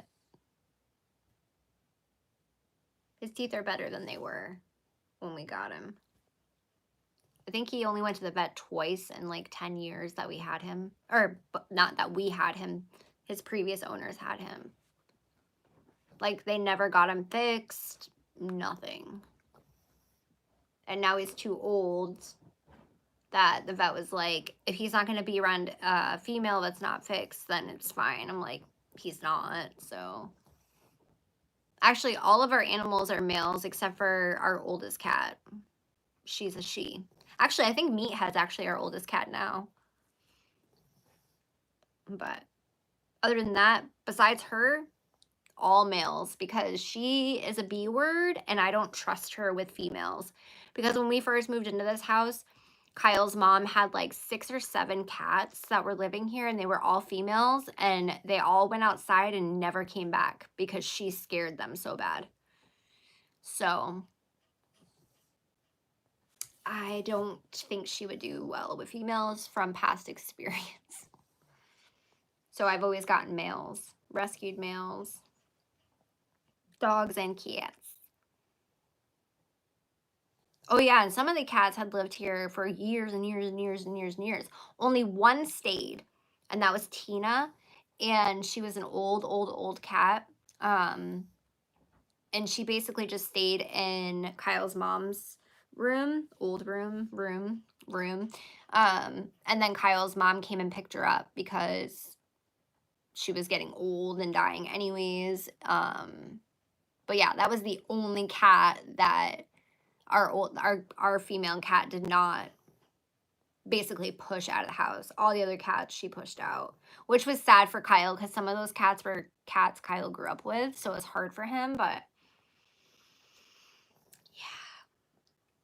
But all right, I could keep going, so I'm gonna go now.